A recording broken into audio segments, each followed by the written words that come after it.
Alright, Chad, I should have learned my lesson. No Google Docs. No Google Docs allowed.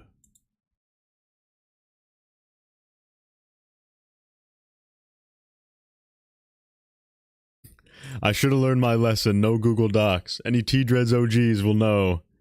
No Google Docs. No Google Docs. We tried, chat. We tried to use Google Documents. Ay, jeez. Alright. Put that into live streams. Put that under security breach. Shatter stream, true. True. Security breach. There we go. Okay. Alright, chat, I've returned from whence I came. We will not be using Google Documents. Why do I not just have a Notes app? I do, but it looks less cool. So instead, we will be using Le Funny, my brains. It's gonna be sweet. Okay, anyways, back to what we were doing before. Lewis Dawkins, help me. Alright. Anyway, chat, now that my last stream exploded, please like the stream. Funny, ha, put your balls on it, Lamau. Alright. TD or Haddy, 3 friends go to a Freddy Fazbear's pizza building. It's abandoned, it's in a thunderstorm. Okay, so obviously, oh, this happens a shit ton. First of all, kid named Greg, that's what I was gonna write down. And that joke cost me my stream. However, adding on to that, we once again have the Scott reusing the trope of fucking going to an abandoned Freddy's. How is my computer this ass? I have a 1050 Ti graphics card. And a motherboard from 2015. So, we are getting a new computer in less than a month, chat, for Secret of the Mimic. I'm gonna be here the minute Secret of the Mimic drops. Do not watch John FNaF or Dawko. Betray them. Watch T-Dreads and Cyanide. We will overanalyze the funny Mimic game. So anyway. Use a stone and paint. Yeah. Okay, so anyway, there's a kid named Greg in Fetch. I don't believe his personality is similar to Gregory's at all, though. He's not really like a genius, is he? Is Greg really smart, chat? I'm sure he'll get into it. But I'll say there's a kid named Fetch, and I'll say protagonists go to an abandoned Freddy's. Of course, that happens in the Silver Eyes, that happens in the New Kid, I believe. They use that plot device a lot, which is going to an abandoned Freddy Fazbear's Pizza. If you want to reach, you can say that also happens in Security Breach, because the Freddy Fazbear's Pizza place is technically an abandoned pizzeria. Oh. Protagonist. But yeah, I'm getting a whole new computer. Oh, okay. Protagonist is going to abandoned Freddy's. Chad, I'm keeping track. Don't worry. We're keeping track. Okay. Let's begin. Interestingly, it's in a quiet town, next to the ocean, which is kind of strange, right? Really raining, you know, like a horror film, okay? You know that something bad's gonna happen. Fritz, I'm not answering that question. What's interesting, though, is that it's at a seaside town, somewhere near Olympia, Washington, which is way up north, right? I'm pretty sure it is. I hope I'm right. Hurricane, Utah is where all the drama happened, right? In the main stories. Of, you know, William Afton and stuff. That seems to be where it, like, was first set off. But Washington is quite far away, guys, from Utah, you know. So, first things first, there's a Freddy Fazbear's Pizzeria in a quiet seaside town. It goes to show, guys, that Freddy Fazbear's Pizza is a big branch, okay? That's the first thing I wanted to say. Just like... Yeah. So, you don't really see how big of a branch it is. They do mention in the phone guy calls that he says all of our sister locations or all of our locations or something like that. He says all of our locations have a safe room where you can go and start jacking it. So that could, as far back as FNaF 3, be a reference to the fact that there are a lot of Freddy Sigma Bears pizzas. But now, because of Frights, we know there's like Freddy's is like McDonald's, essentially. Which also makes sense when you're thinking about how the hell is William Afton so rich in the game timeline. Because one local family business is not enough to build a sister location bunker. But McDonald's could build like 12 of those. How Chuck E. Cheese's. Am I going to be streaming Secret of the Mimic? We are doing a marathon stream, if I can pull it off. I will literally be playing that game for 12 hours straight on the day it drops. Because I'm doing that for you guys, and also because I like money. So. Yeah, okay. In the game, and probably... And I want to be the first one to discover, like, at least some of the lore. I want to be the first person to be like, oh my god, there's 5... Faz tokens in the trash can. In this universe, Freddy Fazbear's Pizza is a big branch. It's a big chain of restaurants, okay? They've even got a restaurant in a seaside town. And weirdly, the first thing that's pinpointed is that Greg has been wanting to go to this pizzeria for days. Something is drawing him into the pizzeria.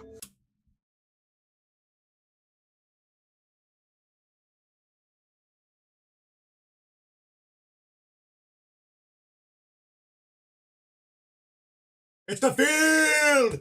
Oh my god, I don't believe it. It's the fucking field. Something is drawing him inside, telling him to enter it inside of the pizzeria. It's the fucking field. Alright. Weird. Dude, I feel like the field in particular. So there's a lot of times where the field relates to Freddy's directly. So I'll say field relates to Freddy's, right? Because in the, Oswald, in the last book, Oswald and Abby are compelled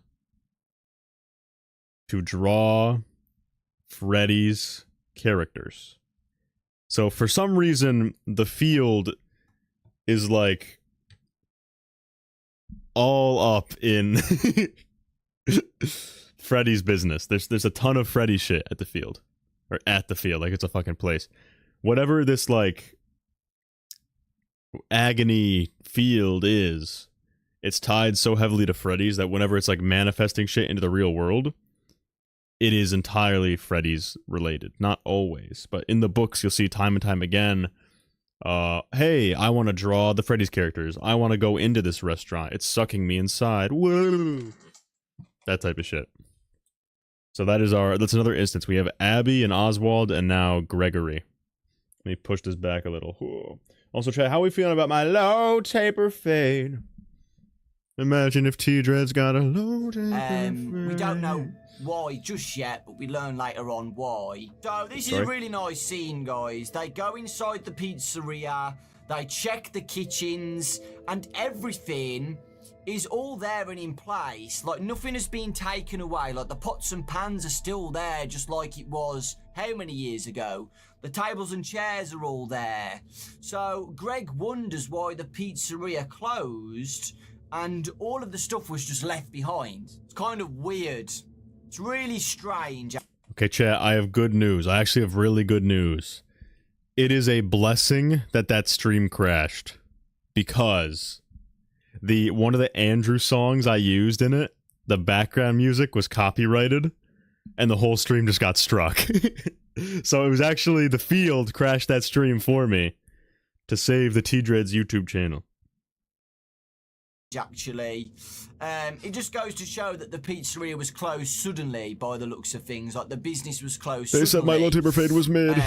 Obviously because of the murders, okay? Another pinpoint thing that I'm going to talk about later on is that when they're walking through the pizzeria, there's a big stage with the curtain drawn closed, okay? It's a massive stage in the pizzeria, but the curtains are closed. And when they walk past it, they all think that they see the curtain move. So already it seems like somebody else is lurking around the pizzeria. Is it a ghost? Is it somebody else? Is it an animatronic? We don't know. And the whole location is really dusty. The whole location is set in with dust. There's no other footprints. They go into the pizzeria and it looks like nobody else has been there since it was closed, okay? They are the only people who went inside the pizzeria. There's no other footprints. They're the only three who have been there. They're walking around with the flashlights and they look down and they see the prize corner. The prize corner is very important now, guys. So, we know that this place hasn't been robbed or anything because all of the toys and all the plushies are all still there just like how they were. It's really weird that nobody's been there. There's no graffiti on the walls. That is weird. Vandalism in there. They're the only three who have been there. Like, it looks pristine. Zach, I am not getting dreads. Dust, okay? A few broken chairs and stuff.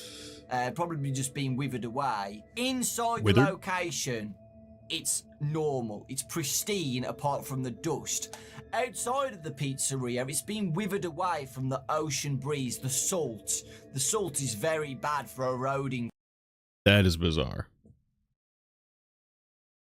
That's an interesting contrast for them to draw in the book, is that the interior is completely fine. Like, no rips, no mold, but the outside is moldy and fucked and all this shit. So I'm wondering...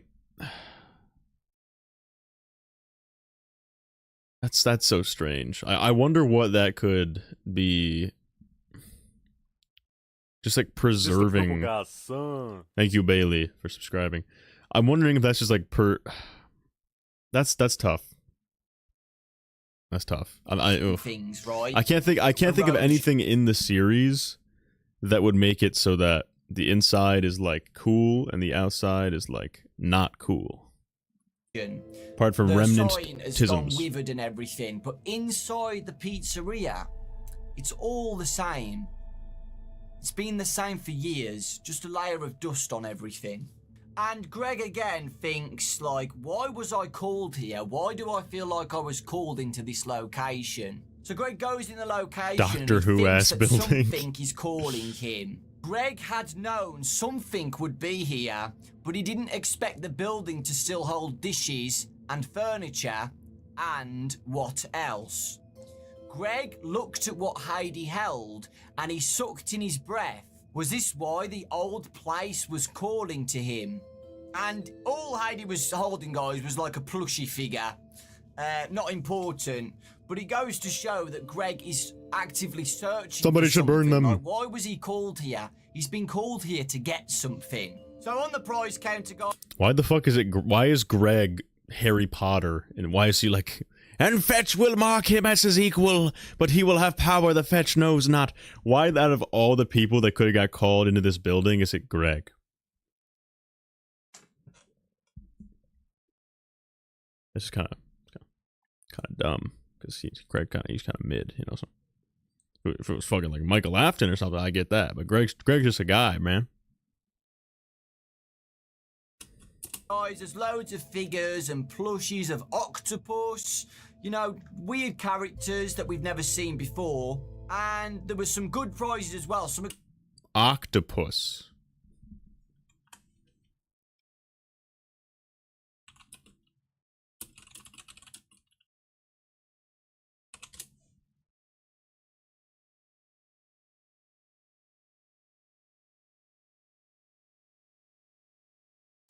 Well, I'll be damned.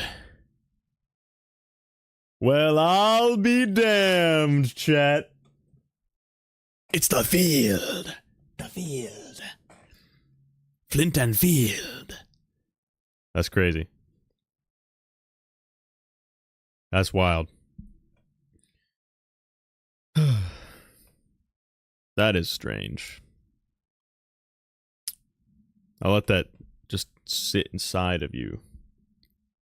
I'll let that knowledge that I just bestowed upon you entered inside of you, and you can let me know what you think. expensive prizes, guys, some good prizes, but the main focus now is when they're looking around the prize corner, they see the top prize. What's that one? Cyril pointed at a large-headed figure with a big nose. It sat under a sign that read, "Top Prize." Greg picked it up before Heidi could. It was heavy, and its fur felt matted and coarse. I'm sorry, Light. I'm sorry. It was oddly drawn It's to the too animal, fun to say. whatever it was. He studied the pointed ears, sloped forehead, long snout, and piercing yellow eyes. Then he noticed the blue collar around the animal's neck. Something gleaming dangled from the collar. A dog tag? He lifted it. Fetch. Heidi read over Greg's shoulder. It's a dog named Fetch. Greg loved dogs for the most part.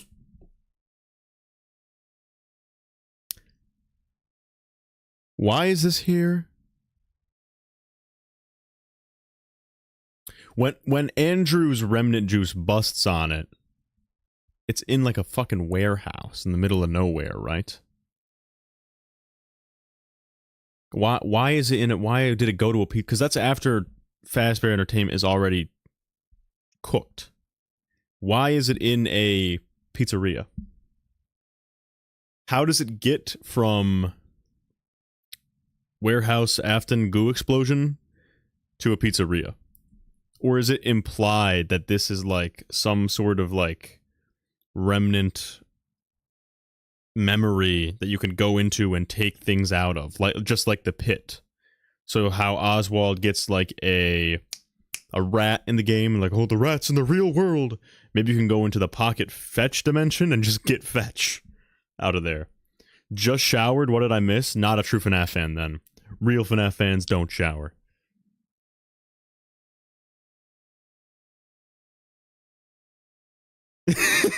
Gibby clicked on the video when Andrew's remnant juice busts on it. Gibby is brought here because of the field. Flint and Field. Life here was perfect until one day we came across the field. But he hoped to never see one like this one in real life. He held the dog up and turned it this way and that. Even the... Gibby, tell us, how does Fetch get here? How does it get from the warehouse Andrew busting to here?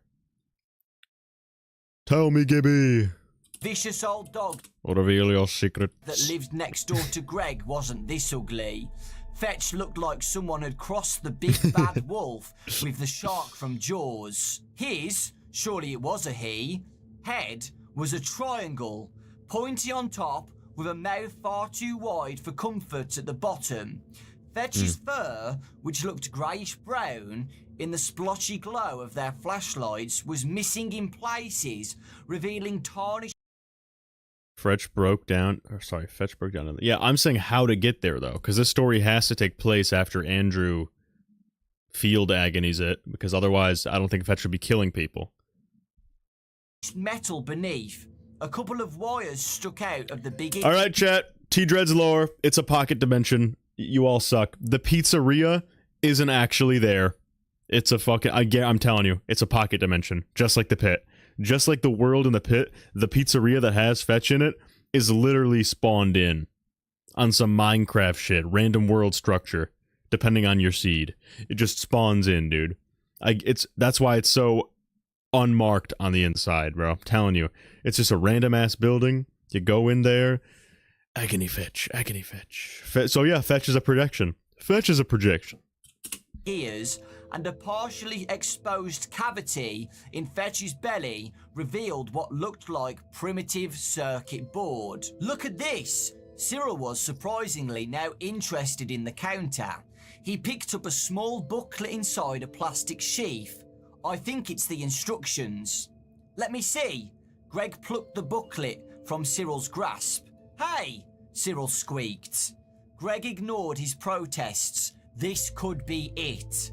Putting Fetch back on the counter, he pulled the booklet from the plastic and scanned through the instructions. Heidi read over his shoulder. Cyril stuck his head between Greg's chest and the booklet, forcing Greg to hold the booklet farther out so they could read it all together.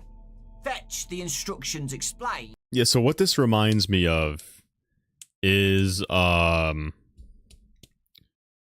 I'm trying to think of the series. There's certain times in a series where the main characters will just run into something conveniently placed with fucking convenient notes on how to use it. It's like the room of requirement. Or like, yeah, in Harry Potter when he goes upstairs and he finds his cloak and it's like, this was left in your father's possession. So it's like, it's clearly this is put here by some entity. Like, well, here's Fetch and we'll put the pamphlet on how to use Fetch right next to it. Now, Ellenize. Go, Eleanor. That type of shit. Was an animatronic dog designed to sync up with your phone and retrieve This is peak FNaF brain rot. Welcome to the T-Dreads live streams. information and other things for you. That's lit, Heidi said. It's lit! Yo. So true. Think it still works? How long has this place been empty? Greg asked. Fetch looks like he's older than my dad, but smartphones haven't been around that long. Heidi shrugged. Greg finally did too, and he began poking around Fetch to find the control panel. Heidi and Cyril lost interest. It isn't going to work. It's older tech.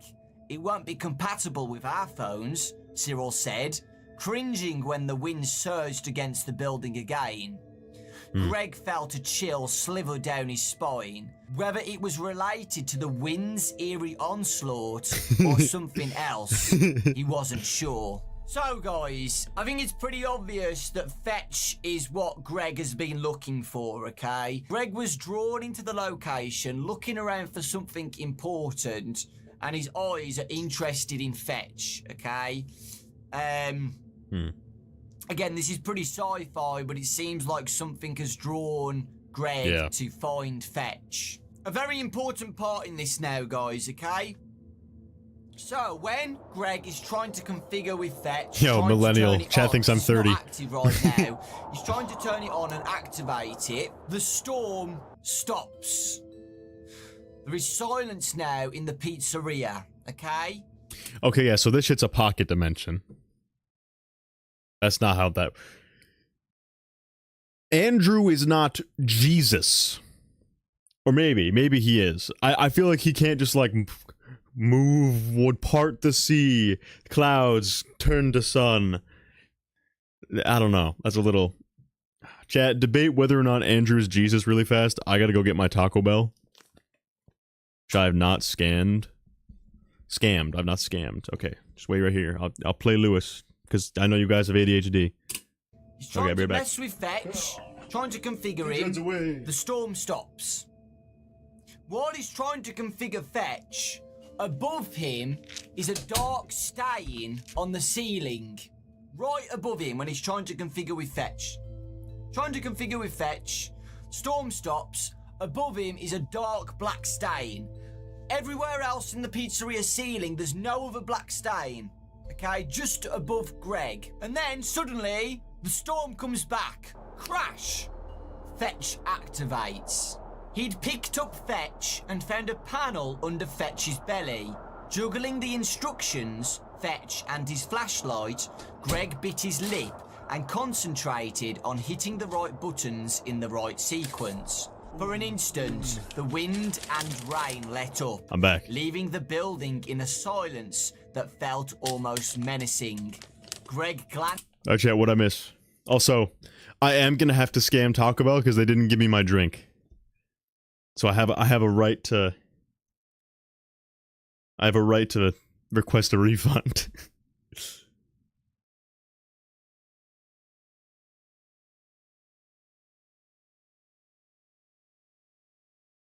Are we in agreement that the storm stopping is like, okay, clearly this is some more supernatural shit is going on than a dog.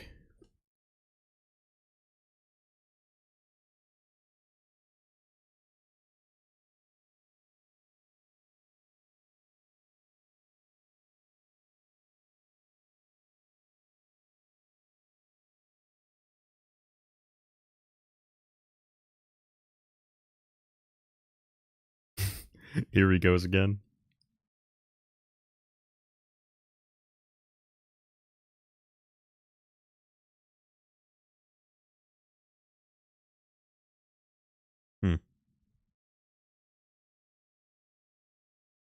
Well, Chet, I think it's a pocket dimension. Anyway, moving on. Glanced at the ceiling, he noticed a large stain above his head. A water stain? Distracted from his task for a second, he shined his light over the whole ceiling. No other stains. In fact, why wasn't the whole inside of the restaurant dripping? He thought he'd seen a part of the metal roof missing when he had first looked at the building. Why wasn't it leaking? Shrugging, he returned his attention to Fetch. At this point, he was just randomly pushing buttons. None of the sequences laid out in the instructions were doing anything. As abruptly as it had stopped, the wind and rain started up again in a crescendo Interesting. of That's maniac drumming, pounding and wailing. That's when Fetch moved. Suddenly, with a whirring sound, Fetch's head raised, then his gaping, tooth-filled mouth opened and he growled. What the hell? Greg dropped Fetch on the counter and leaped back. Simultaneously, Cyril erupted from his chair. What? Heidi asked. So, he was trying to configure with Fetch, guys. It wasn't activating. He tried all of the buttons from the instructions. It wasn't working.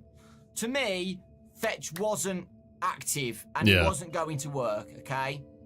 Fetch was dead, but Fetch was reactivated by Fetch. something.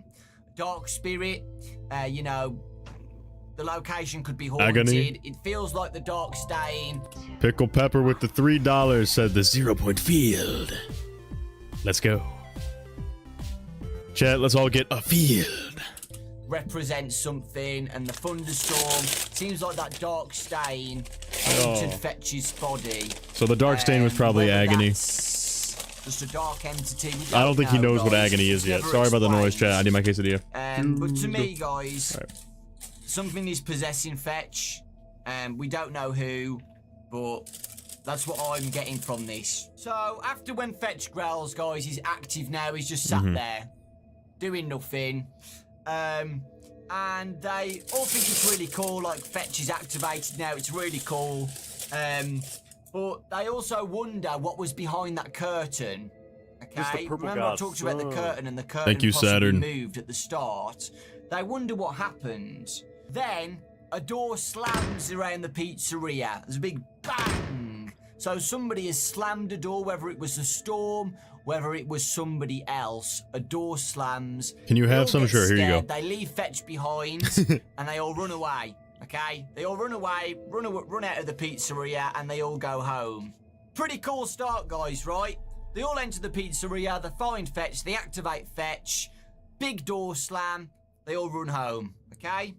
So when he goes home, his Uncle Darren is there, okay? Uncle Darren is a nice guy, he's rich, he's got luck, he gets rich lucky, he's got a lucky finger. He has a really good relationship with Greg. Paw. He looks up at his phone when his uncle says, I've been trying to call you. You didn't answer. Are you okay? I wanted to come and check up on you.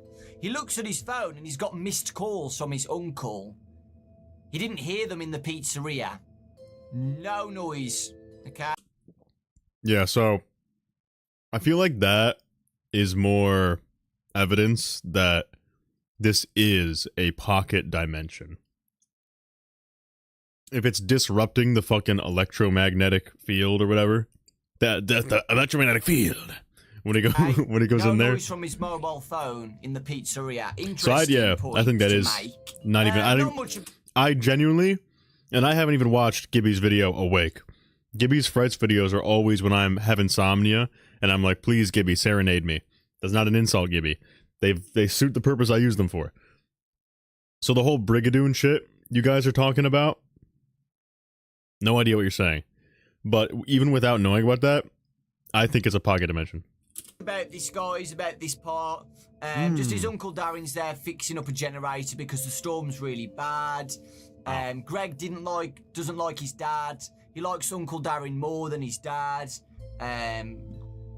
His uncle's getting a dog, but Greg has a neighbour whose dog is very nasty dog.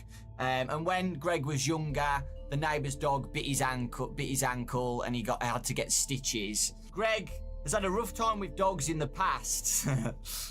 Just wait until later. Greg loves science, okay? And this is where it goes deep with machines and plants and consciousness, the 0 point field. Ah! The field.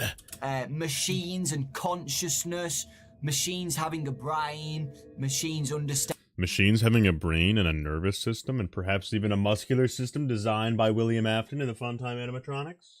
Understanding what humans want and stuff. How strange. The advanced scientific theory class at school. Heidi was there as well, his other friend. And this is the first point we need to make about the science stuff. The 0 point field. The field. Okay. Let me do like a quick summary of the 0 point field in the book. The 0 point field is basically... Alright, let me pull out the fucking notes in advance. I already know. I'm gonna have to talk about Fetch for so long in this video. Even if there's an empty room with nothing in, absolutely nothing, just darkness. Imagine just a dark room, okay? But even in a dark room with absolutely nothing inside, there will still be activity in the empty spaces. Even at low temperatures, any temperature, there's still going to be like particles and matter in that 0 point field. And then, bam, first text from Fetch. So Fetch is now... Okay, I thought he was going to go more into that, but I'm sure he will later. Now texting Greg, guys, okay? So Fetch has connected to Greg's mobile phone. So even this old animatronic that was made years and years ago... Brigadoon is a pocket dimension that only appears for 1 day every 100 years and stays perfectly preserved. It's mentioned later in the book. Okay, so yeah.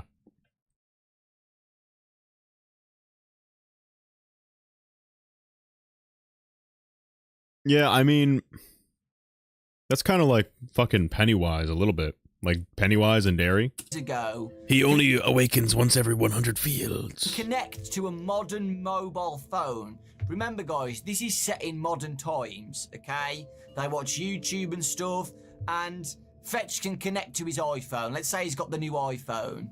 Fetch can connect to it and text him. Just goes to show that the technology that William Afton made, whoever made this animatronic, was beyond the times. Beyond the times, you know. William Afton making animatronics that are beyond their time in terms of tech... No, impossible. He would never. He's dumb.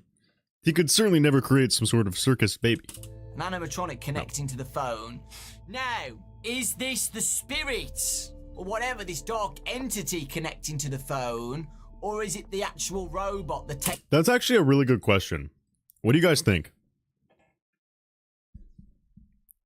It must just be evil itself.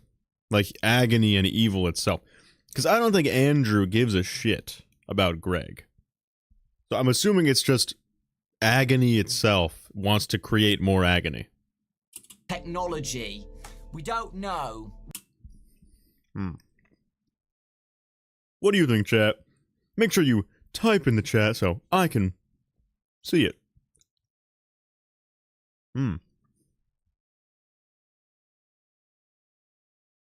Yeah, sorry that I'm eating, chat, but I haven't eaten since like 9 a.m. this morning, so I'm hungry.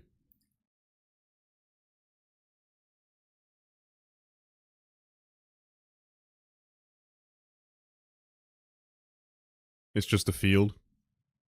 Why is the field inherently evil? Oh.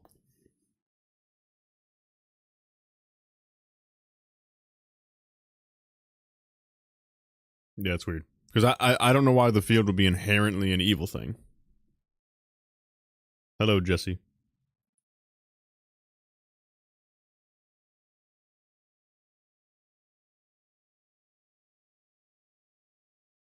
I'm eating a quesadilla from Yo Quiero Taco Bell.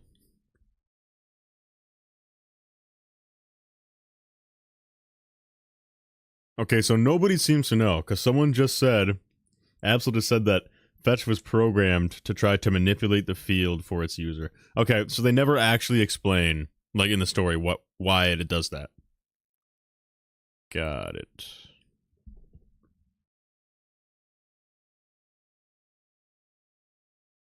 Okay, so the field... So basically, Gibby, could Eleanor use the field to do this shit?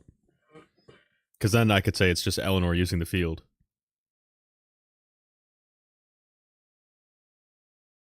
I would assume it's just like agony, like Andrew's agony possesses it. But it's not actually, like Andrew's not consciously thinking like, now I will fetch his uncle's finger. It's just like, since there is so much anger and like pain inside of it, that anger and pain just generates more anger and pain. Like it's not a actual like mind doing, it's just like a force of nature. It's a force of evil must be done. Whether William Afton's a genius. Kind of like the Mimic. Yes, exactly like the Mimic. No one in chat said that. I just thought of it because I'm very smart. Yeah. So I think it's just an agony possession, like the Mimic. The Mimic's not inherently evil, right? And same with the Charlie bot as well. When Henry poured his agony into the fourth, so I would say, robots associated with negative events.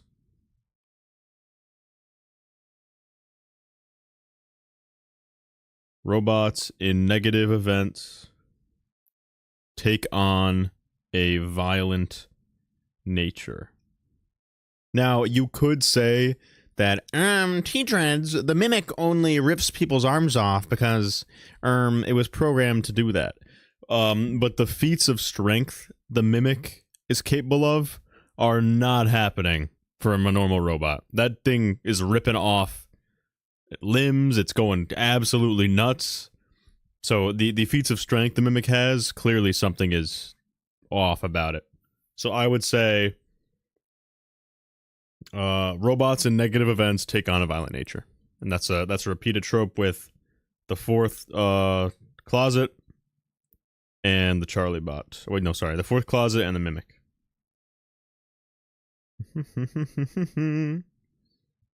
Alright, continue. Yes, or it's the spirit dark entity connecting to the mobile phone. We don't know. I know, Dawko. Better than you. The first thing Fetch says is, "Hello, Greg. How are you?"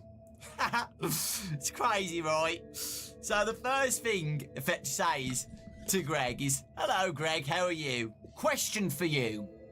Why did you leave?"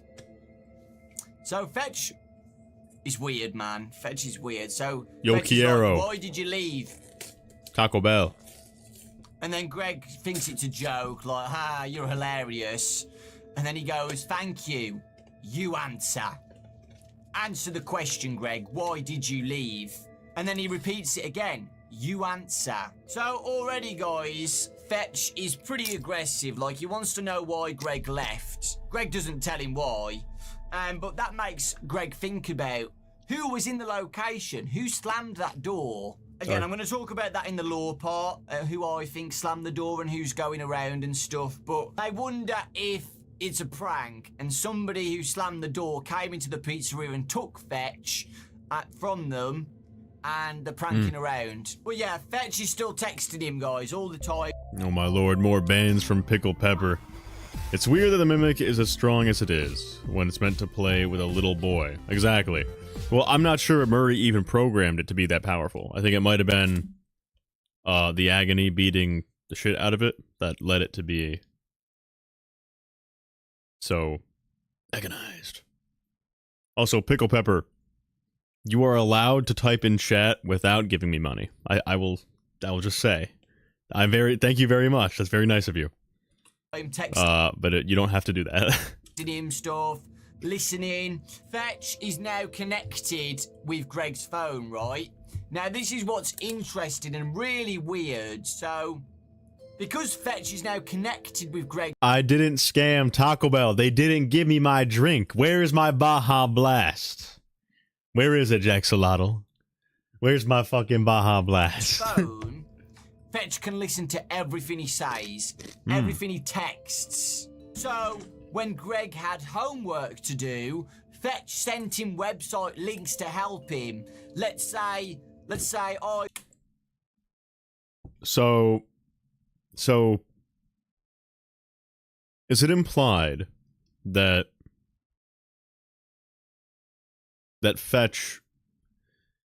So I'm sure when Dawko made this review, he thought that Fetch was spying on him through like a window, right?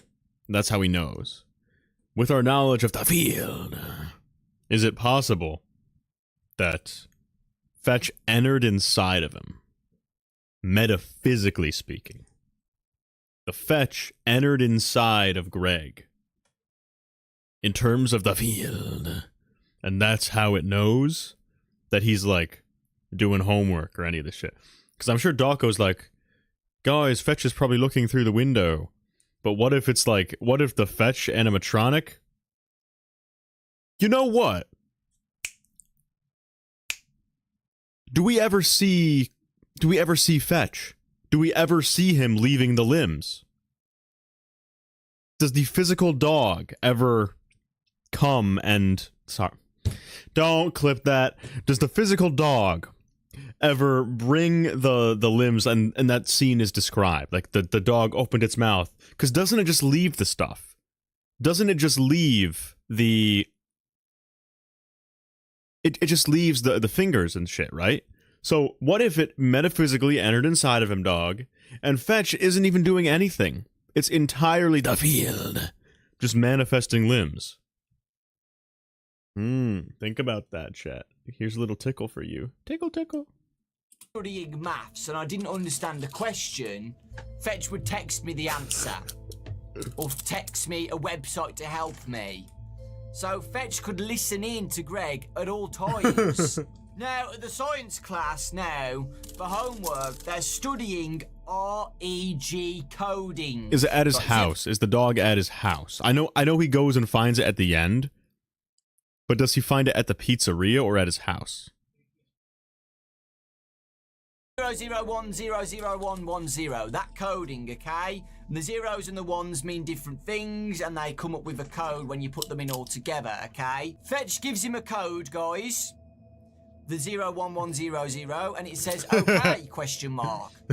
So Fetch knows about this. I felt violated by that tickle. REG coding, which is very important later on with the theory. And this isn't the first time, guys, Scott has used like REG coding in his games, okay? One example is Chipper and Sons, and there was this like... Okay, well, never mind, then I'm wrong. Okay. Sorry, chat. But it would have been cool. A robot in the forest that said coding, and it said like help me or something like that. So yeah, Scott has used REG coding before. Never has with the FNaF games though, I'm pretty sure. I don't think he's ever done like REG coding in the FNaF games. But in this book, it's important. This is an interesting one again. So Greg asks his mom for a chocolate bar, okay? Mom, can I have a chocolate bar? No, I'm gonna get you fruit instead. When his mom does the online shopping. So the implication then is that his phone, right? The mic, it's just using the microphone on his phone at all times. And the delivery comes, the chocolate bar's there. So even Fetch can connect with his mom's phone. And like the outside of Greg's phone, Fetch can change his mom's orders online to get him a chocolate bar. So far, we've only had Fetch connect with the phone and text him and stuff, okay? We still don't know where Fetch is, etc. We don't know if he's still in the pizzeria. Basically, Greg and his uncle and a kid have a picnic indoors, and Greg has a rubber spider on the picnic just to prank as a joke. And the little boy says like, no, get rid of it, I don't like it, get rid of that spider. So Greg goes outside and buries the rubber spider to get rid of it. I don't know why, he could have just put it in the cupboard or something, or in a drawer. But Greg decides to bury the rubber spider to get rid of it forever. Some more backstory about the plants and stuff and robots. Greg has plants in his room, And he thinks that the plants can sense him. Okay, so immediately, Gibby, let me know if you're thinking along the same train of thought here. Autobiography of a Yogi. I'll probably write this down on my my special little list. Chat, for anyone just joining, first of all, like the stream, or I'll tickle you guys again. And secondly, what I'm doing here is going through everything Scott's ever written and pulling out his little nipple twists. The time where he uses the same tropes, the times, many, where he uses the same tropes across multiple continuities or stories, to see if we can glean any more information from that. And one here is plants being able to feel things, interact with humans, metal, sensory information, blah, blah, blah, blah. All this stuff reminds me of Autobiography of a Yogi. And so I will write that down.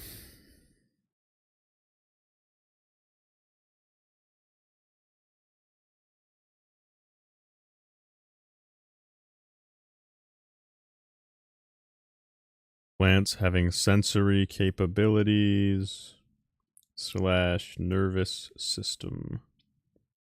I will put that in Autobiography of a Yogi. Fetch is spying on him because he's made in China? That's crazy. That's insane. Jeez.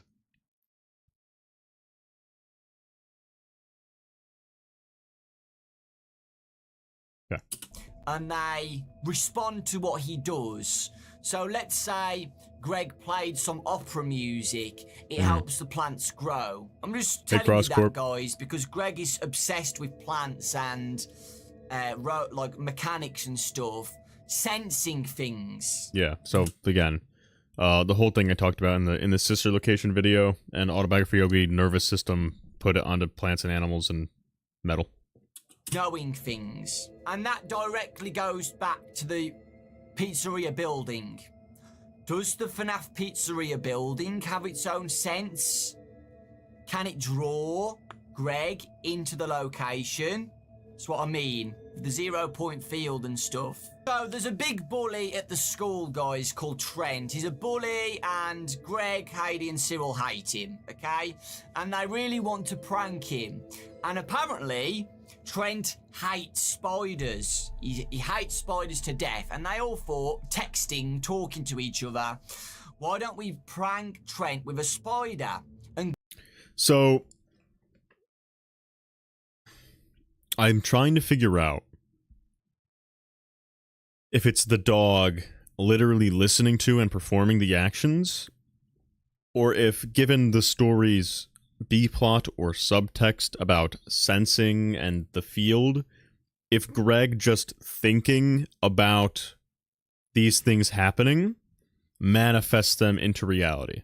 Because if that's the case, it gives us an explanation for the phantoms in FNaF 3, for Kelsey's a projection, for perhaps William Afton being in the house in the FNaF 2 trailer, he might be projecting himself there.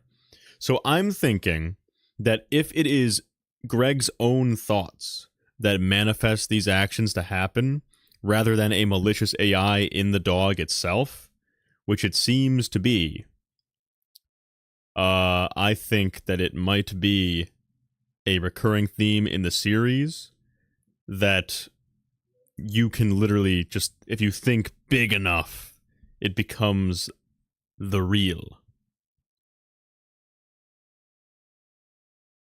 Gibby, that's literally what I'm saying right now. I didn't need your help, Gibby.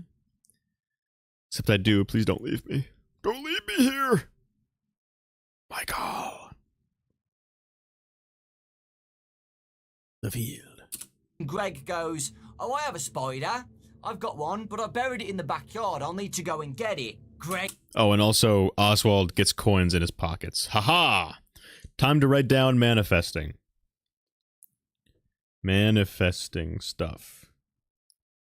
Oswald coins. Kelsey's a projection. Possibly the phantoms in FNaF 3, but that's a whole other theory.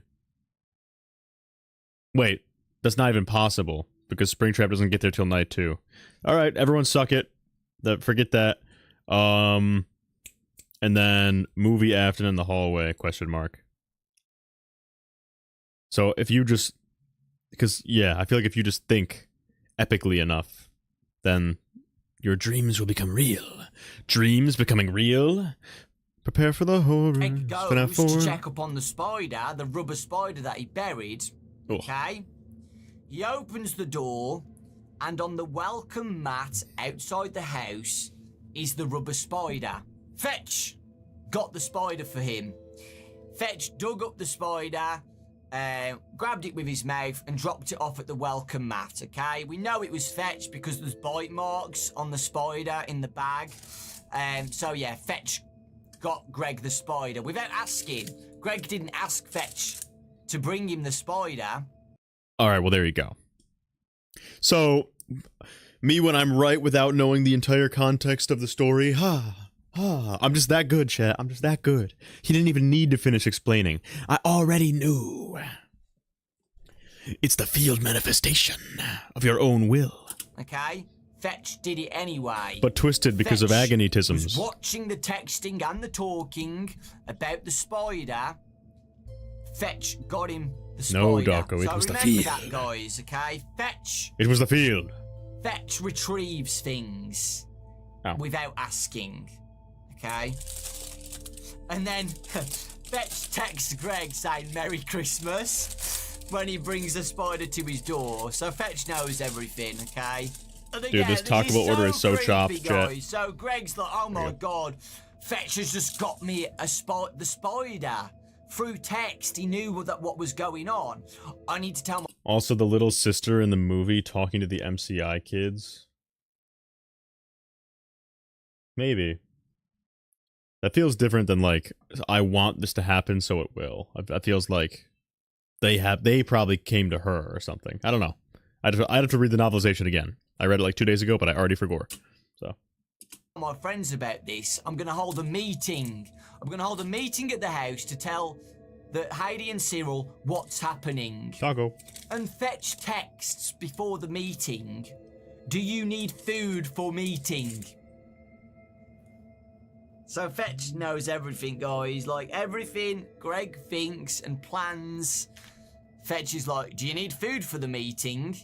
You know, although that can come off as being nice, like, that's quite nice of Fetch to do that. Fetch is basically hinting to Greg, like, I know everything you're talking about. You're going to tell your friends about me. Do you need food for the meeting? At the meeting, guys, Greg tries to explain everything. He's even printed out the text messages. And he's still got them on his phone. He shows Cyril and Heidi all of the messages. So this is where Greg starts to theorize. Yeah, scared. That's true. See, carried, scared. Okay, so Greg knows, and the boys know that it's synced up on his phone, but Greg thinks more about it, okay? It's like my plants, I think. Have you heard of Cleve Baxter? He was a polygraph expert who started doing experiments with plants in the 1960s. And he goes more into detail about this, guys, about Cleve Baxter with plants. Greg is trying to say, guys, that Fetch has its own consciousness, like the plants. And the plants and tech and things have their own consciousness, and they can connect with humans. They can know what humans are thinking. They can read humans' minds. They have a connection, okay? So, when Greg thinks about doing a meeting and stuff, or Greg thinks about getting the spy...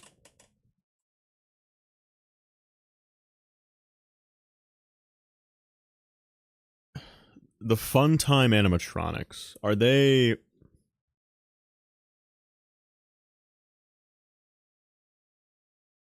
They are. They are. The circus baby AI knows what Michael's emotions are, despite Michael never saying them. Isn't this why you came here? To be with her again?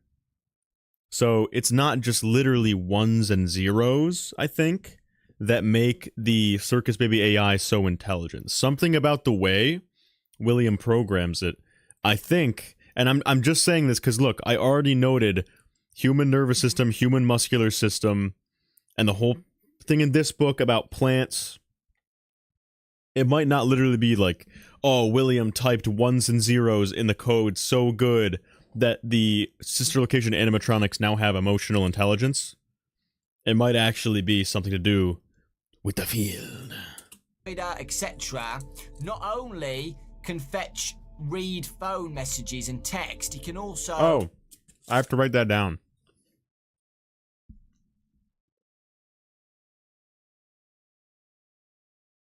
Non-human things with their own human level of intelligence. Circus Baby. Autobiography of a yogi. Alright. No, what... That's the secret of the mimic? Oh, Gibby. What if the secret of the mimic is... the field? Alright. Greg is thinking as well, like they're synced together. This isn't really explained in the game lore, is it? So I can't really connect it with anything. Can the other animatronics in the games know what the Night Guard's thinking, or... You suck, Dawko. Stop stealing my ideas. Alright. You know, stuff like that, or the children? Is that how the animatronics lured kids into the location, lured them into the stomachs, the fun time animatronics? Stop stealing my ideas, dude. God. Don't know. Could that be how William Afton lured kids into the back room at the locations? The friends all think that someone was in the building watching them, guys, okay? The door slamming shut, the curtains moving. They think someone else was in the building at that point. Just want to say now that we never find out if that was actually true or not. We never find out if someone else was in the building. But then, when they're talking about that, guys, which is really, really weird, right? They talk about, like, what? Was it a stalker? Who was it? Who else was in the building? We don't know. What's going on? That's just crazy. Greg gets a text saying, evil laugh from Fetch. E-L, evil laugh. So, Fetch knows who was... That's kind of fucking stupid. Why? Who has ever done that? Has anyone ever used EL as an acronym for evil laugh? That has never happened. Ah.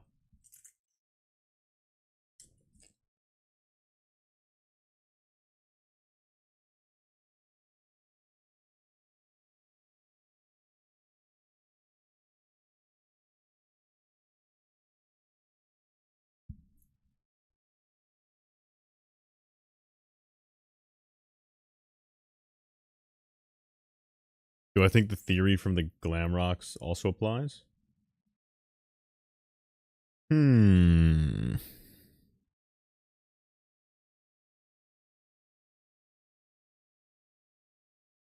that's hard. I don't know. I could see it with the... Because the thing is, the sister location animatronics have what I just said. They have that those more human features on purpose. Which adds to that theory that they're designed to have, like, the human senses, which is a big theme in this book. The glam rock animatronics don't, I think. But they are incredibly emotionally intelligent.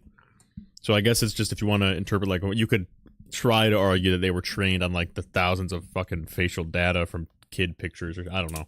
Was in the building, by the looks of things. Emotional data. Why would Fetch text them saying evil laugh when they're talking about was somebody else in the pizzeria? I think that's that dark spirit. Does it know it's evil? Fetch or something like that. It's the field like, / agony. So the REGs produce a positive or negative pulse and then turn the pulses into ones and zeros, which, as you know, is binary code, the 010001. And they experiment, guys, later on how the human brain can try and connect with REGs to produce coding. Let's connect this with Fetch, okay? I want... The human brain can connect with REGs to... a chocolate bar. Fetch. Oh shit, dude. Yo, Gibby, that's kind of arcade theory shit. Low key? That's kind of arcade theory shit right there. So he's saying it's, yeah, so the story's saying it's not the actual phone. It's him thinking it, and his fucking brain waves are being interpreted in the dog's code language, or whatever. That's really interesting. So that could explain the flip side. That could be what the flip side is. It's some fucking dimension where thoughts from outside can get and interpreted by fucking the crying child or something. Interesting. Fetch's REG machine inside him. 0001001001. Greg wants a chocolate bar. Fetch gets him a chocolate bar. Okay? I think that's what it's trying to say, guys, is that Fetch is an REG. Oh, wait, I have to write that down. Human brain interacting with technological plane.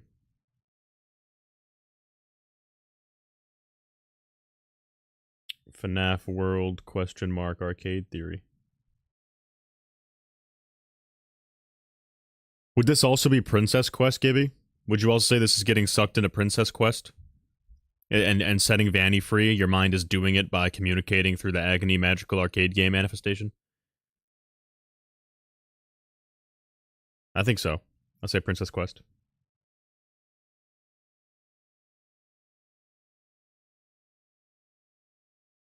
Who the frick just told me to whip it out? That's literally weird, whoa. I would never say something like that. Literally. Has an REG machine inside of his programming, which can connect with speech and thoughts and texting, which then translates to binary code for Fetch to read to then do the actions that he wants to do. But I will say though, guys, that Fetch does have Fritz, his own we don't speak of it. okay? Because he is texting Greg. You know, he does have something. He's not just an REG machine that does blah, blah, blah, blah, blah, blah, blah. Gets a command, goes and does it. No. He does do that, though. Gets code, blah, blah, blah, does the action, but he also does actions himself. Fetch does his actions. He texts Greg things. So this is it, then. I wonder if there's an aspect of putting somebody back together. If Afton is somehow trying to recreate like the bite victim's consciousness through FNaF world or something, because we know that Glitch Bear is bullying the player character, who I think is Yellow Eyes, and whether you think the player character is Cassidy or Mike, we know that it's, and you know, William Afton usually, he also does make like these fake worlds, these fake dream worlds for the kids. He has a fake dream world for the kids in the movie. He's a fake dream world for the kids in the books. So I'm wondering, this is just completely spitballing here, if put you back together, talking about sensory information, overlapping this and overlapping that, if he's trying to take what somehow remains of the crying child's mind and consciousness and preserve that through the REG field something. Like, just me throwing that out there. And he's putting the pieces back together, and that's why he uses FNaF World. If Gibby's correct, that's why he uses an arcade game. Thank you, Max. That's just a theory, a game theory. But yeah, if that's, he's somehow using that plane of existence, he's using a literal like technological arcade game. He's using that as a means of uploading the crying child's consciousness, preserving it, stitching it together. And he somehow gets his mind in that game, and from there he has room to navigate it on a human consciousness level. He can operate on it like a doctor would. But that's just a flip side. Okay. An important character in this story, guys, now is Kimberly. Kimberly is Greg's crush. Greg admires Kimberly for years, okay? Kimberly's Greg's crush, and they pair up. The map is a brain. Oh, that is so true, dude. Right. They're put together in an... I'm saying FNaF World is a physical piece of metal with a nerve. Yes, I'm postulating. I don't believe this yet, but based on everything that Dawko's saying and how important this seems to be, the literal circuit board. You know how you have like fucking Pokemon Emerald? Listen to me. You know how you have Pokemon Emerald? It's a little Game Boy cartridge, and you look underneath it, and you look inside your Game Boy cartridge, and you see the circuit board, and the wire metals, and the parts, and the engrave, and the indents. FNaF World, similarly, could be a literal circuit board. FNaF World could be a literal arcade game, and the bite victim's mind is transcribed through REG field agonitisms on that physical cartridge. That's what I'm saying. An assignment, the project. And interestingly, like Greg was like, oh, please pair me up with Kimberly. Please pair me up with Kimberly. And then they paired up. So Greg was like, wow, my intention worked. And then Fetch texts Greg saying, congrats. This is a really interesting part, guys. Gruesome part, warning. That does make sense with my purple guy theory. That Elizabeth was a test run. Greg walks home, goes home, and the neighbour's dog is really acting up now. So the neighbour's dog is really nasty. The same dog that bit Greg when he was younger, bit his ankle. The dog's insane now, like rabid. Jumps over the neighbour's gate and chases after Greg. Greg's running away. Gibby, not even arcade theory, man. I'm going with the facts. I'm looking at what's presented to me, and I'm thinking, what's FNaF World? And then the dog jumps onto Greg, tries to rip his throat out. So the dog wants to kill Greg. Very aggressive, nasty dog. Only a little dog, but like very, very aggressive, hates Greg. But Greg manages to put him over the gate and, you know, he's fine, okay? He didn't get bit or anything, but nearly got bit by the neighbour's dog. Greg texts his friend saying, oh my God, I nearly just got killed by this dog again. Nearly ripped my throat out as a joke. Now remember that, guys, okay? So Greg has texted Heidi, this neighbour's dog tried to nearly kill me.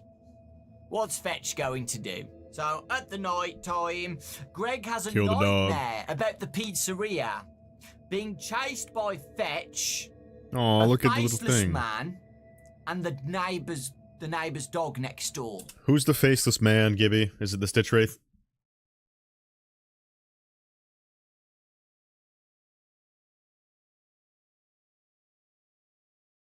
I'm sorry, I haven't read Fetch in so long. I haven't read Fetch in forever, so I didn't want to literally like pirate the book on stream, so I'm gonna help me, Gibson, help me. Okay. Interesting dream, guys, okay? So he has a nightmare about Fetch, a faceless man. Also, chat, please like this stream if you haven't already, because it helps your boy out. The aggressive dog. And in the pizzeria, loads of plants are everywhere. The plants that he was growing, they're all growing around the pizzeria. Massive plants. The faceless man is Afton. Yeah, I mean, I figured that would be one of them. It could be. Could also be the Stitch Wraith. And on the stage, guys, is REG coding spewing out 01010010101001. Okay? Is that a meaning of anything? Is that a meaning? Who's this faceless man? And who's the faceless man? And the pizzeria growing plants and everything. And the coding. Like I said, the binary code that connects with the plants and connects with Fetch. Greg wakes up, opens the door, and what... So, Gibby, arcade theory isn't even really a theory. This is just straight up saying that that's possible. That living creatures can communicate with code. And the code is conscious. So it's not really... It's more like an arcade fact. Just based on what I'm seeing. Did you even know about Fetch when you made that? Because that's just way more evidence. That's the strongest piece of evidence for your... Did you even know about the 0 point field when you made arcade theory? Does he find the neighbor's dog dead? I don't want to look at that, bro. I'm eating, doggo. If anybody's saying you stop, or then accessing old messages. Is he listening into Greg's life? How is Fetch listening into Greg's life? It's all to do with this REG binary code, okay? Yeah. Greg tells the friends what's happened, shows them the dead dog. Fetch did this, guys. Look what Fetch did. I told you about the neighbour's dog, and look what's happened. Fetch has ripped apart the dog. We need to go back to Freddy's. We need to know what's going on here.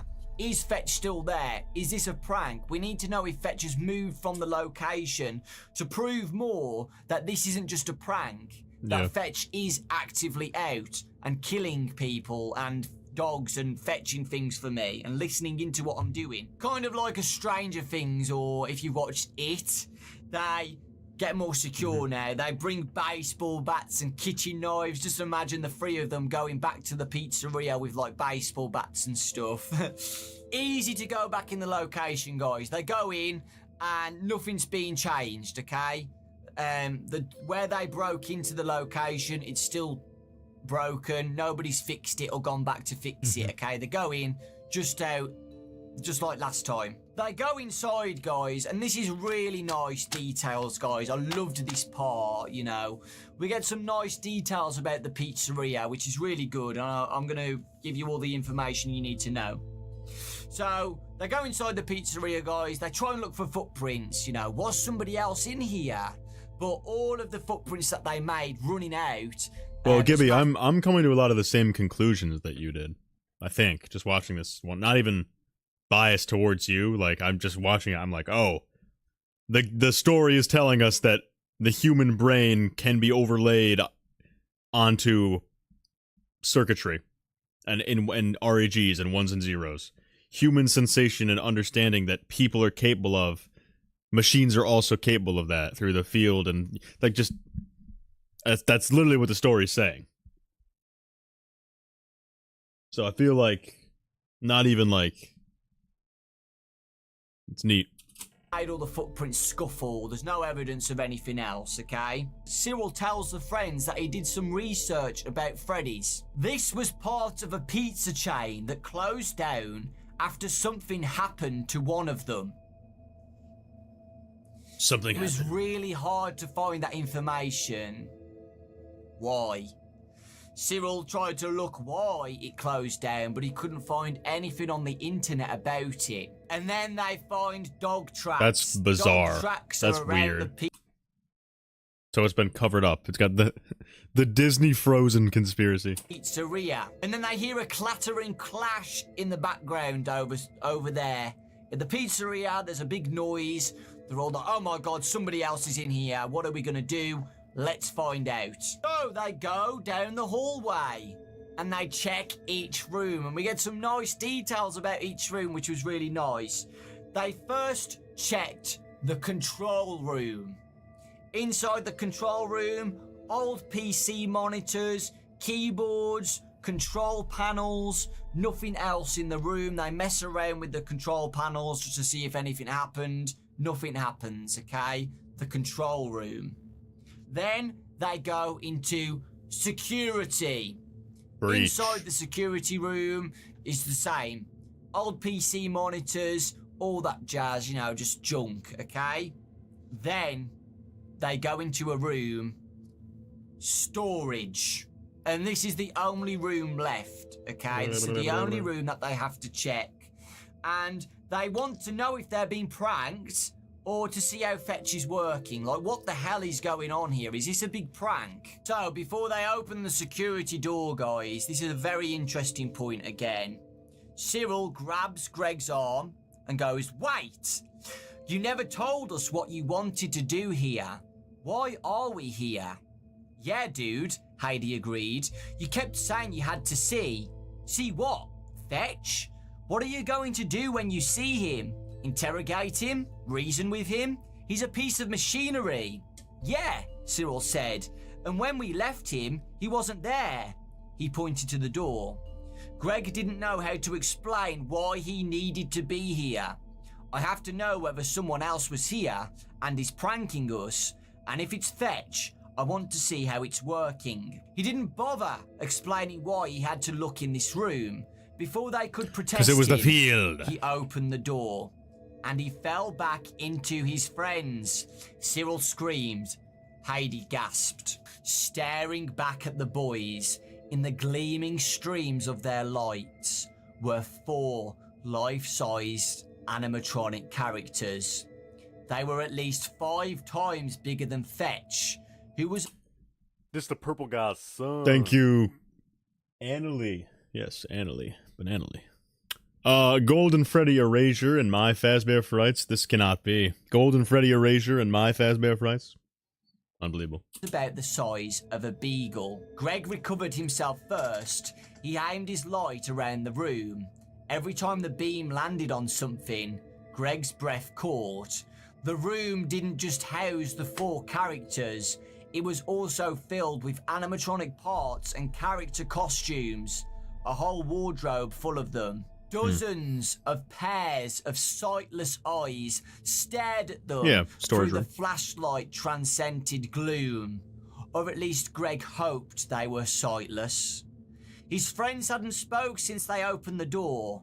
Suddenly, a raspy humming sound filled the room. The boys' lights skittered all over the space, searching for the sound's origin. One of the animatronics characters seemed to move... Hey, Raven. Golden Freddy is in the New Kids Freddy's location. I don't think these animatronics are literally here, though. Unless do we think there were a shit ton of Freddy, Bonnie, Chica, Foxies and only one Golden Freddy? Because that could be. If there's only one Golden Freddy, that makes sense. Everyone say hello to Neo Raven.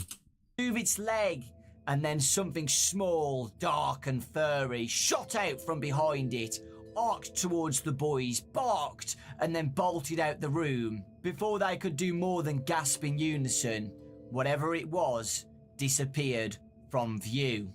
So, as soon as the dog bolted out, guys, they all absolutely panicked and they all ran out the pizzeria again, guys, okay? But when they're running out of the pizzeria, something behind them is chasing them, okay? Growling like claw marks behind them, running behind them. It's so creepy. And when they all try and squeeze out of the door to escape, something nips at Greg's ankle. And they all run out. He managed to escape from getting nipped at the leg. They all get out, right? It's raining again. They all get on the bikes and run and bike away. Yeah. They turn around though, guys. Greg turns around, right, with his flashlight, looks back at the pizzeria, and a wet, stray mutt trotted toward them. But when Cyril yelped in fear, the dog veered away into the fir trees that surrounded the abandoned pizzeria. So they run away, right? And they turn around and they see a stray dog whining. So it wasn't Fetch, guys, in the pizzeria, apparently. It was a stray dog just roaming around the pizzeria. Yeah, that's fucking that bizarre. Fetch with an illusion disc or something? Why would there be Dawko, why would there be an illusion disc on a dog? Like a real dog. Oh, no, he means the other way around. I thought he meant a dog was using an illusion disc to look like Fetch. But he was saying Fetch was using an illusion disc to look like a dog. Gotcha. Oh, no, it's never explained again. Never explained. And then, guys, they go back into the pizzeria because he's like, that wasn't Fetch, it was a stray dog. Let's go back inside. I need to see if Fetch is there or not on the prize counter still. We still haven't checked because of what happened in the storage room. We need to go and check. They check, guys, and Fetch is not there. Okay, Fetch is gone. We kind of knew that was going to happen anyway, let's be real. But, yeah, they had to double check. And they put Fetch sour cream on my chalupa. Like, this is unbelievable. So does Fetch. Oh, they're getting scammed, all right. Listen to what... They're getting scammed. They scammed me. They're getting scammed. Oh, my drink and a wrong order. Woo. Jeez. Greg's doing... Gets him the spider, kills the dog, whatever, and then goes back to the pizzeria. Where does Fetch hide? What is he doing? Is he just roaming around, or is he just living in the pizzeria? Don't know. And was that really a stray dog? We don't know. It's never explained again. Whether that was a stray dog or Fetch with an illusion disc or not. And then Fetch texts Greg saying, hope to see you soon. Now, this makes... Greg's smart, guys. Greg is very smart, and he realises what's going on. So anytime he texts about things, Fetch listens and does the deed, okay? So, for example, this is a big one. Prediction on what's going to happen in the future, okay? And this is the first one. So Greg texts his Spanish friend. He needs help with his Spanish homework. Greg on the night, guys, text Manuel. I literally can't refund it because I already asked for my drink. Manuel on the night. I already asked for my drink money back. I can't get the rest of my money back. Oh, this is truly tragic. This is truly, truly, truly tragic. Okay. I need help with my Spanish homework. Can you help me, please? Can you help me with my Spanish? And then in the morning, he texts Manuel again. No answer. Okay? So obviously Greg's brain is ticking now and thinking, oh my god, Fetch is going to fetch me, Manuel. He's going to kill Manuel and bring him to my house because I've asked Manuel for help, right? Fetch is going to be like, okay, programmed. Greg wants Manuel. Let's go get Manuel, fetch him, bring him home. Luckily... Manuel's fine, okay? He was outside with his dog, you know. What's interesting, guys, okay? This is a very small thing that I noticed. Manuel's dog was Spanish, okay? So when Greg tried to talk to Manuel's dog in English, he didn't respond, didn't reply, didn't do anything, didn't get a reaction. But when Greg spoke in Spanish, the dog responded. I thought that was an interesting, tiny little detail about Fetch. Seems like Fetch only responds to his coding, his REG machine, his binary code, okay? And like I said, guys, nothing happens after that for a while. The weekend passes with no issues. Greg's happy now, feels like it's over. And the science assignment was to attempt to control the REG machine with their minds. They have an REG machine in the class, okay? And they need to use their minds to try and control it, okay? Yeah, that to me is so fucking clearly like Princess Quest, a physical arcade game that Cassie's dad can play through to fucking stop Vanessa from being glitch trapified. You can use your brain to go inside of these. Yeah, that's very, very clearly to me. Like, if not FNaF World, definitely Princess Quest. Princess Quest, use your fucking willpower, go inside of an arcade game, use that shit to fucking influence a bunch of whatever, point field, Vanessa free now, lit. And then it goes back to the plants again, guys. Remember the scientist, Baxter? The plants can read Baxter's mind. The cells in the plants can sense thoughts. They have their own consciousness. And then brains can influence a machine. Machines have their own conscious... Brains can influence a machine. Brains can influence machines. God victim. Oh yeah, that's right, baby. God victim.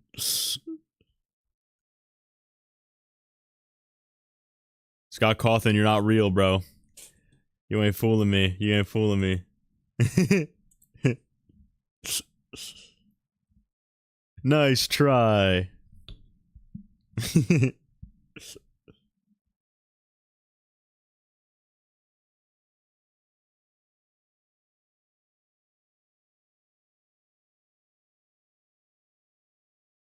God victim. That would be Andrew's thoughts, influence, events / animatronic, and bite victims do the same. Such as in Le Bite of 87. Watch my Golden Freddy video. God. God victim, chat. God victim. as well. This goes with the 0 point field, okay? Greg can concentrate on things for guidance, okay? Because Greg has been experimenting with all this stuff and he's learned to use his brain to concentrate on these feelings and senses, that's what led him to Freddy's. That's what led him to Freddy's, to sense other things, okay?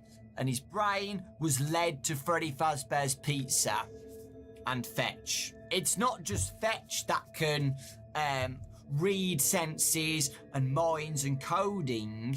Greg has taught himself as well. Listen and concentrate on other things in the 0 point field. Now, yeah, that's probably how he's doing the God victim shit, Gibby, is through some arcade theory isms.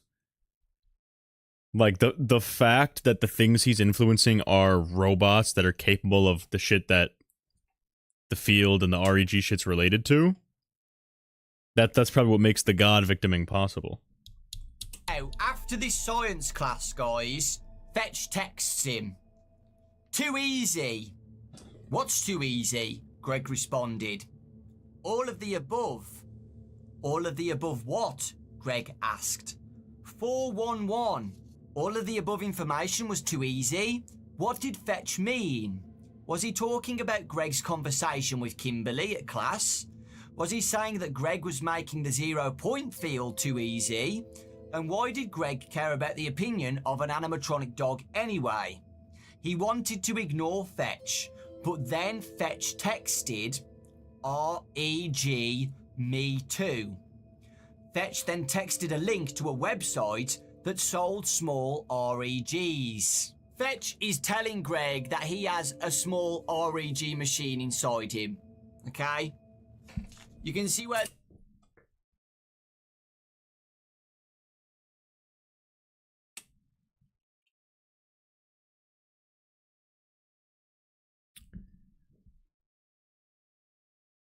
A random event generator used in psychological research. In computer science, it's an abstract model of computation that uses registers to store data.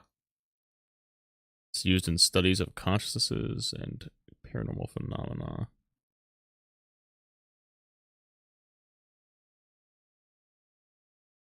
Results of many experiments are produced evidence the behavior of these devices deviates from the chain of experimentation.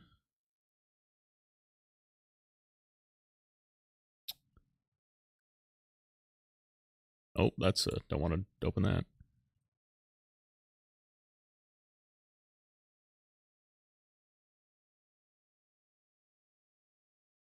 They collect data from a global network of physical random number generators to study correlations that reflect the presence and activity of consciousnesses.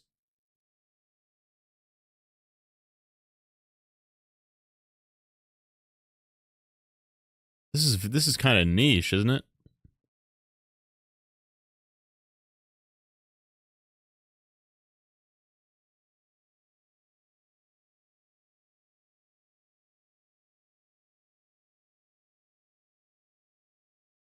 Weird.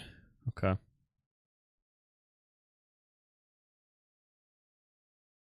Well, they got a REG inside of him, dog. this is going, right?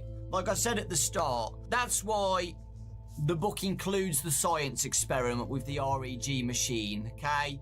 Using your brain with the REG machine to control it and create coding.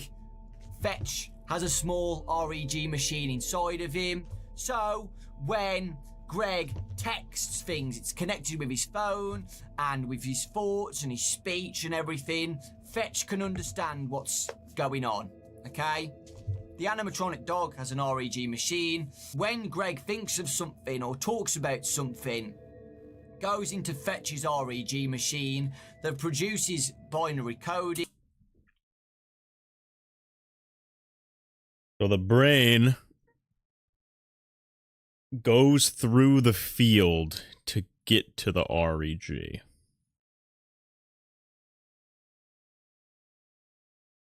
Gibby, put this in FNaF world terms. The REG then would be the game, I'm assuming. The brain would be the crying child's broken mind juice goo agony.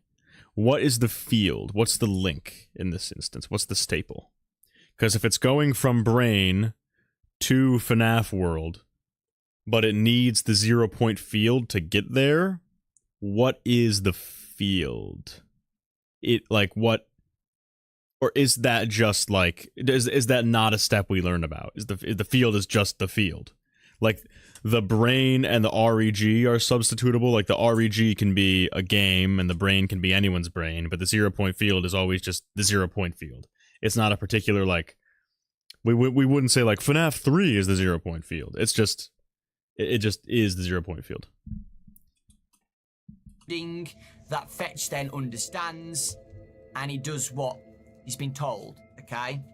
Fetch is programmed to fetch. So this is when things get very, very, very, very, like, dramatic now. We've learned about Fetch and his REG machine.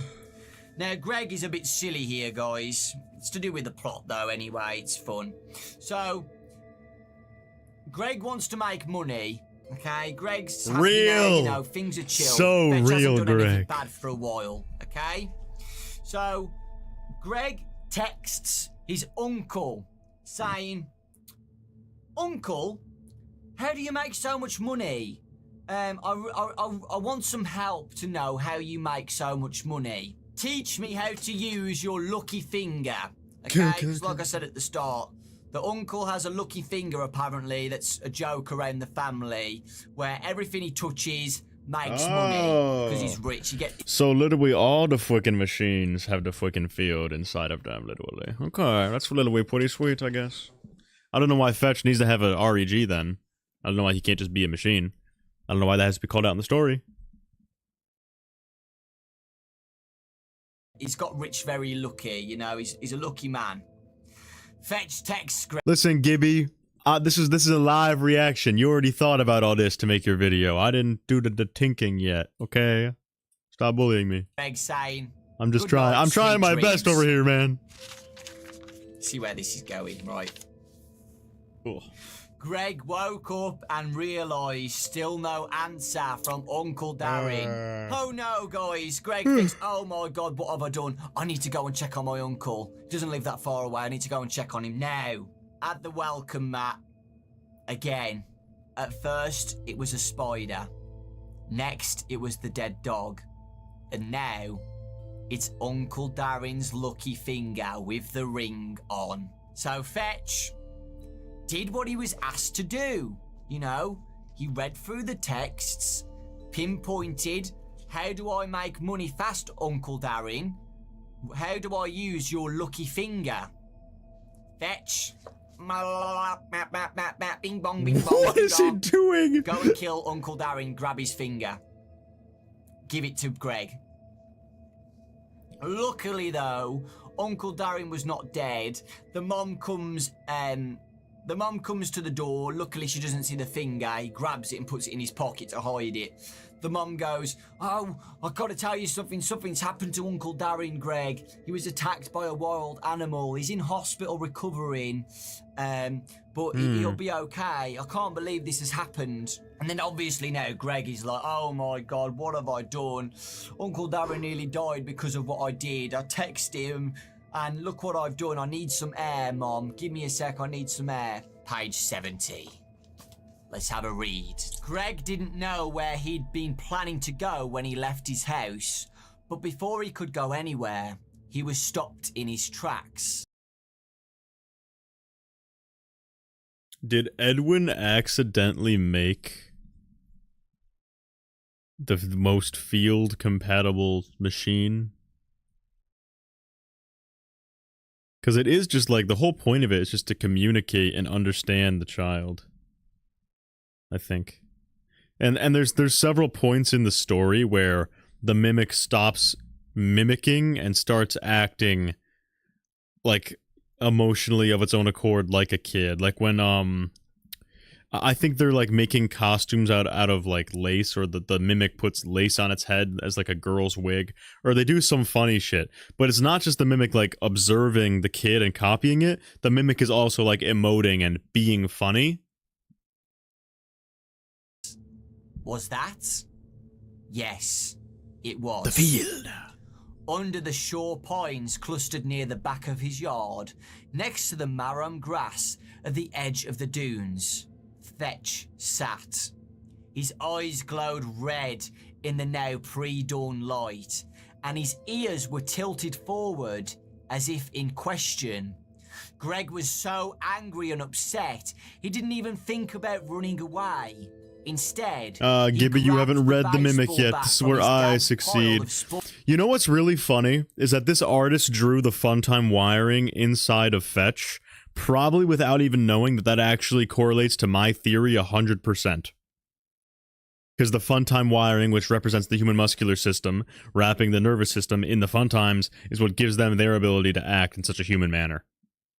Sporting equipment and took one step toward Good Fetch, job, artist. then another, and then he was sprinting full out. No, I don't think Edwin did it on purpose, Gibby. I'm just saying it might have been the purpose he put the robot to, like the purpose he assigned the Mimic, made it easier for that robot to be field Tismy. Fetch stood, eyes bright. He looked at Greg. If Fetch had been a real dog, Greg would have thought this was cute, but Fetch wasn't a real dog. He was an animatronic killer made to look like a dog. Greg wasn't going to let the seemingly happy look stop him. When Greg reached Fetch, he didn't hesitate. He swung the bat at Fetch's head. The first strike split open the top of Fetch's head, revealing a metal skull and ripped wires. Sparks flew as Greg wound up another swing. "What did you do?" Greg screamed at the Fetch. Fetch's mouth hinged open in what looked like a silly grin. Greg swung the bat and whacked Fetch's mouth. Metal teeth sprayed out and more sparks sputtered at the end of the wires that hung through the mouth's opening. But Fetch was still looking at Greg with what looked like an eager gaze. "Stop it!" Greg shrieked. Swinging the bat in a wide arc, he brought it down on Fetch's head as hard as he could. Metal clanged, more sparks flitted out in the wet dune grass, and Greg kept up his assault. He pounded on Fetch with the bat, once, twice, 3 times, 4 times. Finally, Fetch's face was pulverized. So, in my Scott Cawthon tropes video, angry male character beats the fuck out of an animatronic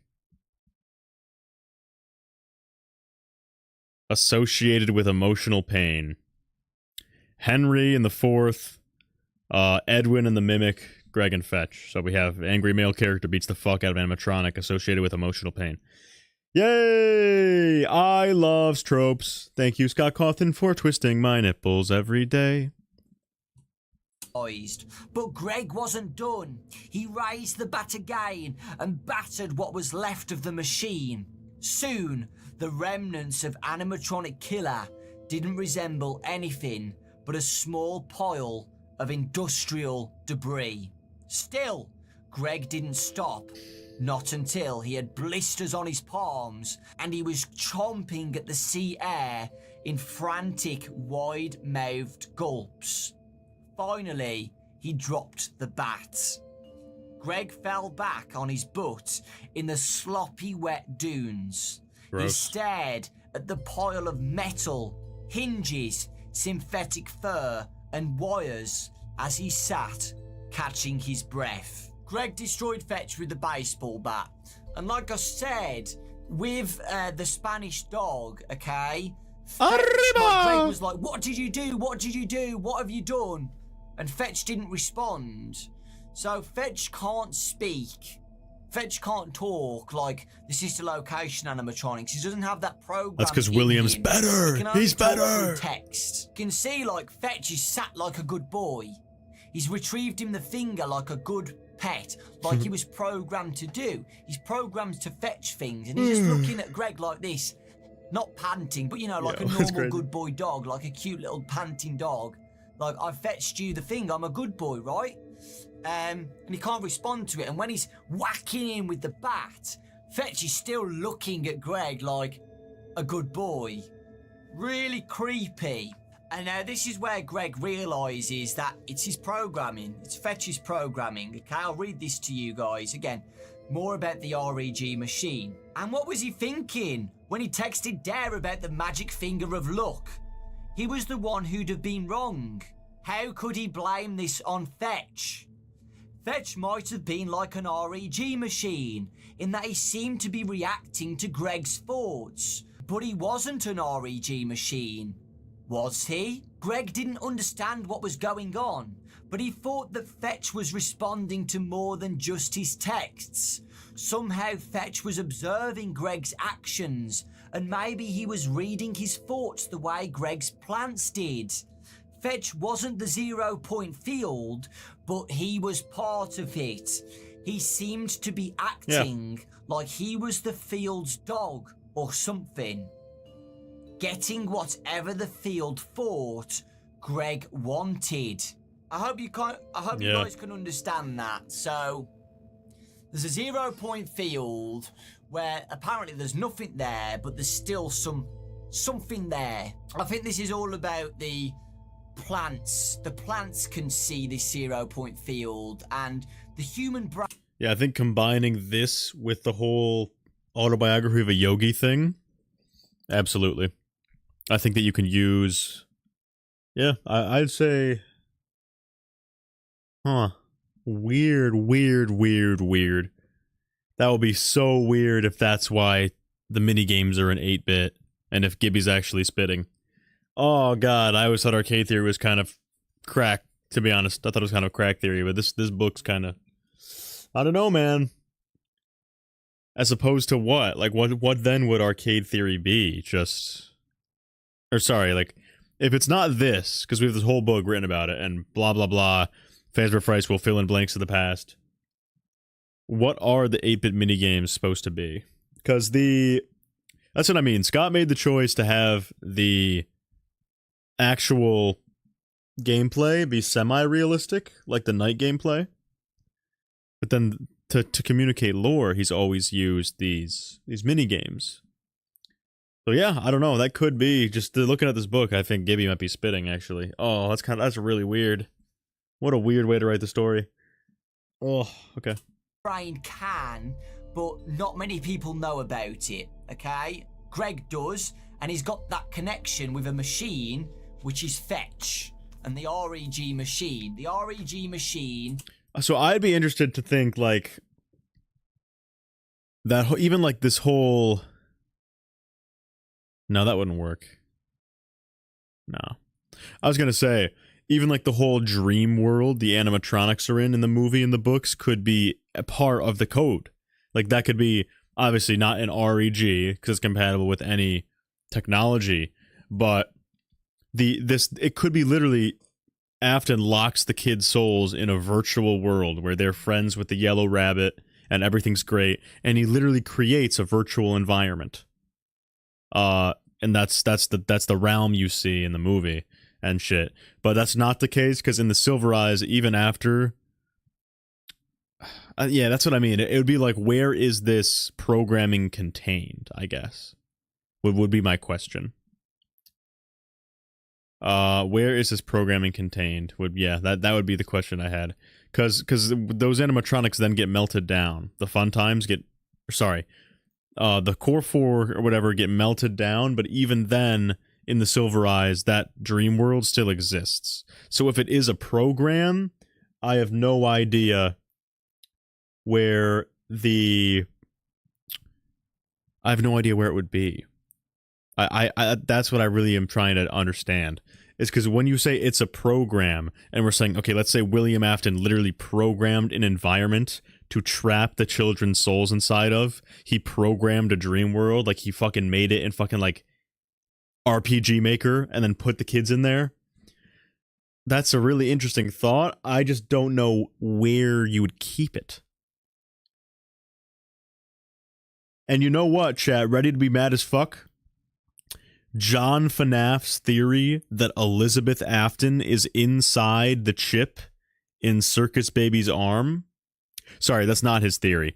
The theory that Elizabeth's consciousness is inside the chip in Baby's arm has infinitely more evidence thanks to this. That is an infinitely more likely theory, that part of Elizabeth's brain is inside that chip. I want you to save what is good. The REG machine can read this 0-point field, and plants can too. So the plants can go through this. T-Drad's making a worse version of arcade theory? Brother, I'm thinking deeper about it. The program's gotta be somewhere. Programs take up space, bro. You put that shit on a USB drive, an EXE or whatever. That's a fucking... So it has to be somewhere, bro. You could go set the kid's souls free by just deleting it and emptying the recycle bin on your Windows 10 machine. And read minds, read thoughts, so can an REG machine, so can Fetch. So when Greg is thinking about things, the REG machine can read it, sends out code. True, it is implied you take Baby out and not Elizabeth, because then Elizabeth gets redistributed into Scrap Baby without that chip. So yes, I agree that's dumb, and I think that I'm correct about sister location, so all you can suck it. I think my sister location theory is bars, and I think that he puts her back together by assembling the bits of her soul that are shattered into various fun times, and then once all of the parts that house her soul come together, all those, like, soul housers... This story is fucking insane. All the soul houses are in one place. They go shwoom, and then all her pieces are together in one place. There's a little piece of her in every body. Right, I've been talking for an hour and 40 minutes, guys. I need to get a drink because my voice is going. So, guys, it makes you think, right? Did any of the other animatronics in the game look... No, Gibby, removing the chip and assembling all of the Funtime Endos is putting her back together. Or have an REG machine inside of them. In the garden, he's beat up Fetch. The mom comes out, asks what's going on. He buries Fetch underneath a log pile. There's a big log, and there's a hole, and he just shoves all the parts under there to hide what's going on. He checks his phone after this, by the way, and he looks, and Fetch did text him very kindly, and he said, how are you going to use the magic finger of luck, Greg? I fetched you the finger. How are you going to use it? Ugh. So, I don't know whether Fetch knows that this is wrong to do. Maybe he doesn't. It's just his programming. I don't think Fetch knows what he's doing is bad. He's just doing what he's programmed to do. Basically, Greg is obviously really upset now. He goes into his room, he's blaming himself, he destroys all of his plants because he doesn't want anything to do with it now, you know. No, he's gone into this 0-point field not knowing what he's doing, okay? He's treaded in a really dangerous zone, okay? Just like the plant experiment guy, the scientist, you know, going into really deep stuff, and he's just a kid. Remember, he's just a kid. And all of this has happened to him, so he was experimenting with the 0-point field and REGs and how there's another sensory that's the beyond in this universe. Be careful what you wish for. On this world, humans can interact with. Be careful what you wish for, Parker. Everything has a consciousness and stuff like that. And Greg got connected with the pizzeria, and it's all just gone downhill from there. Okay. When he's in bed, you know, he's miserable. He gets a text from Heidi saying, why weren't you at school? What's happened? Kimberly asked where you were. Okay? The girl that he's loved for years and has a huge crush on. Kimberly asked where you were. And Greg's like, oh, did she? Oh, I'm a bit late. And Heidi's like, come on, dude. Now's your chance. You're together with Kimberly in an assignment for class. Do it, you know, this is your opportunity. And Greg's like, yeah, I know, I've liked her for years. I've liked her for so long. And then he takes a shower, he comes out of the shower, guys, and what does Fetch say? Will retrieve. Will retrieve. What? No. So Greg quickly will runs out and retrieve. what? I knew it's Afton retrieving him. Fetch with a baseball bat. He looks where the hole is. Fetch is gone. And there's drag marks. Drag marks. Fetch has dragged himself out of the hole, okay? It's Fetch, okay? It would have been interesting if there was like other human footprints there, but it's never said if like somebody else got Fetch to retrieve him and fixed him up. Fetch looks like he got himself out and dragged himself out. There's no like, oh, there's human footprints where I put him or something like that. So obviously Greg's like, oh my god, I need to go to Kimberly's house now. I need to go to Kimberly's house and warn her what's going on. Fetch has now got his target on Kimberly. She's gonna die. Look what he did to my uncle. Fetch just texts me saying, will retrieve. This is bad. I'm going to go to Kimberly's house. So, when he goes to Kimberly's house, guys, nobody's there, which is good. It's a good sign. And then he just hides in the bush next to the house just to wait to see what happens. He wants to look around for Fetch as well, see if Fetch is around waiting as well to go into the house to kill Kimberly. The parents arrive in the cars with Kimberly, so they're together. And then Kimberly's dad finds Greg hiding in the bushes, and he's like, what's going on? Why are you hiding in the bush at my house? And Greg tries to explain to Kimberly everything. So, you know how this is going to look. Greg goes to Kimberly like, Kimberly, you're in danger. Somebody out there is trying to kill you. You are in serious danger. And obviously, the mum and dad are like, what? What is going on, boy? Explain yourself. So Greg goes to say, like, Kimberly, do you remember the REG coding that we did in class? Well, I found an animatronic robot in an abandoned pizzeria, and he's been connected with my phone, and every time I he's talk been about things like trans. Spider, I knew it, He Fetch. goes and fetches it to me. He killed my neighbour's dog, and he Let's go, almost killed my Queen. uncle. What are you going to think? Okay? So the dad goes, what is this malarkey? I'm calling the cops. He calls the cops. So the police arrive, they question Greg, and the cop forgot about the pizzeria.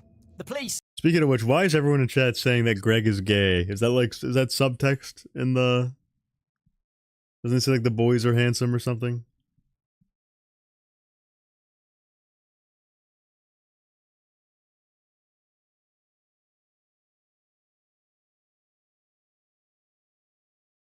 Workers there was like, is it still there? Is the pizzeria still there? So yeah, everybody around the neighborhood forgot about the pizzeria.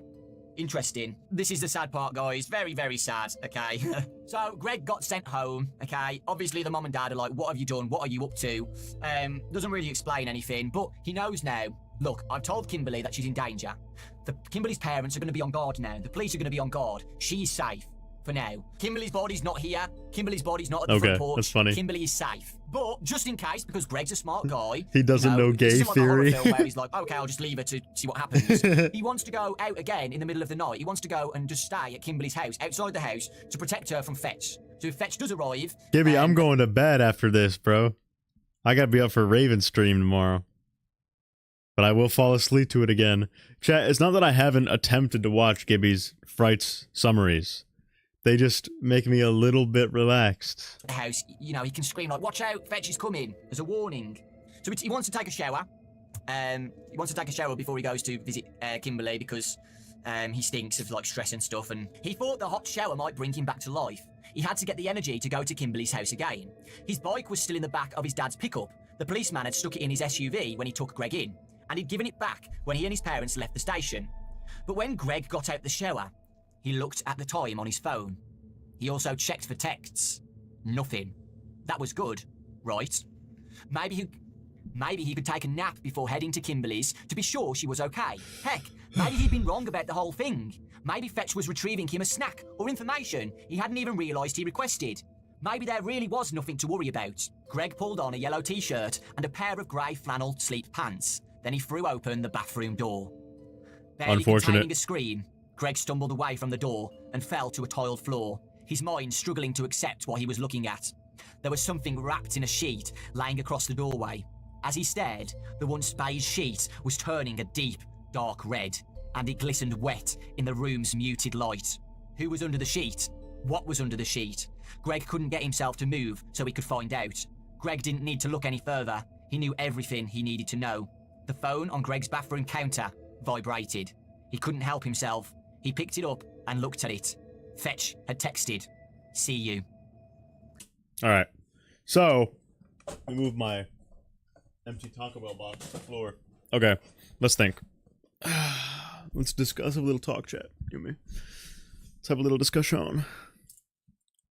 In fact, let's make T-Dreads big. T-Dreads will be real in 3, 2, 1. Okay, let's speak.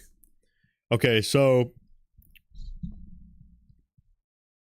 making this a game is very interesting to me because much of the story, right, as opposed to Into the Pit, where the character is doing a lot of adventuring, I guess, Greg does adventuring here, but this story to me reads more like he is a static character in the sense that the things are happening to him. Oswald is experiencing events that happen to other people and learning of the story with Pit Trap and the MCI and the kids. And that gets taken further in the Return to the Pit interactive novel, where he literally goes into like a save them type minigame. Fetch is much more stuff happening to you rather than you adventuring. So by them making this into a game, I'm sensing that it's going to be very lore important. I think the fact they chose to make this a game over, say, oh, shit, I don't even know. I feel like making this a game is a key choice, because I'm thinking if there's other stories that would have been a better game. I can't remember if Out of Stock would have been a better one or not. Because Out of Stock is a similar thing, where it's just shit happens to the characters like at his own house.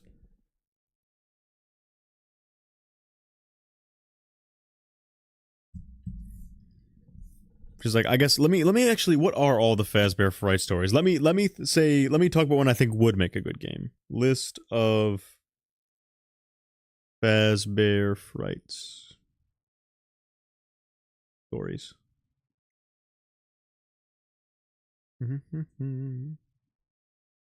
Okay, let's see.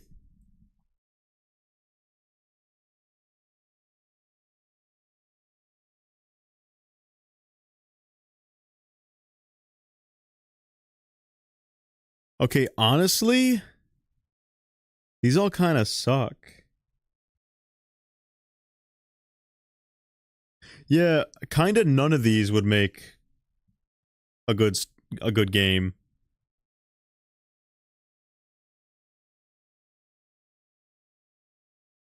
Maybe The Scoop or Prankster. Yeah, that's very odd. Bunny Call would be a good game. Yeah, I guess. For the format of game that Into the Pit was, though, I feel like Fetch is a weird choice. But I guess I just think this story's probably going to be very lore heavy. Don't say In the Flesh would be peak. I think the story's probably going to be super lore relevant. And I'm hoping they expand a lot on what the field is. Especially because there also seems to be, like, yeah, a pocket dimension kind of thing inside the ball pit.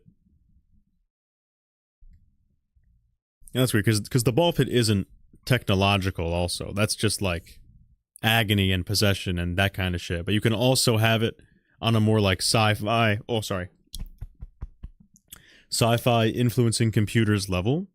Because, like I said, in the novels... Not the novels. In the interactive novel, Oswald gets, like, transferred inside a computer game, similar to Princess Quest and Happiest Day. And I think the fact that in that continuity, that Oswald gets sucked into a video game that is very similar to Happiest Day, where you have these kids with party hats and cake, and that is a video game in universe, to me, could indicate that that Gibby's right, that it is an arcade game, that Happiest Day is an actual game. And not necessarily that it's a game programmed to do that, but having the spirits inside of code, like, the game might shape itself. The game might come into being through their influence in their animatronic bodies, or with the code, or it could be a character purposefully making Happiest Day to set kids free. But let's see everything I wrote down for that episode.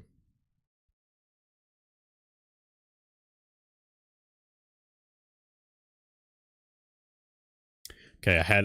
First one was there's a protagonist named Greg, who is smart and is, in an advanced class. The second one was the protagonist is going to an abandoned Freddy's. which happens also in the Silver Eyes, and maybe Security Breach if you're counting Pizza Sim underneath it, and then also the New Kid. Then I have The Field relates directly to Freddy's, which is also with Oswald and Abby, who are compelled to draw characters.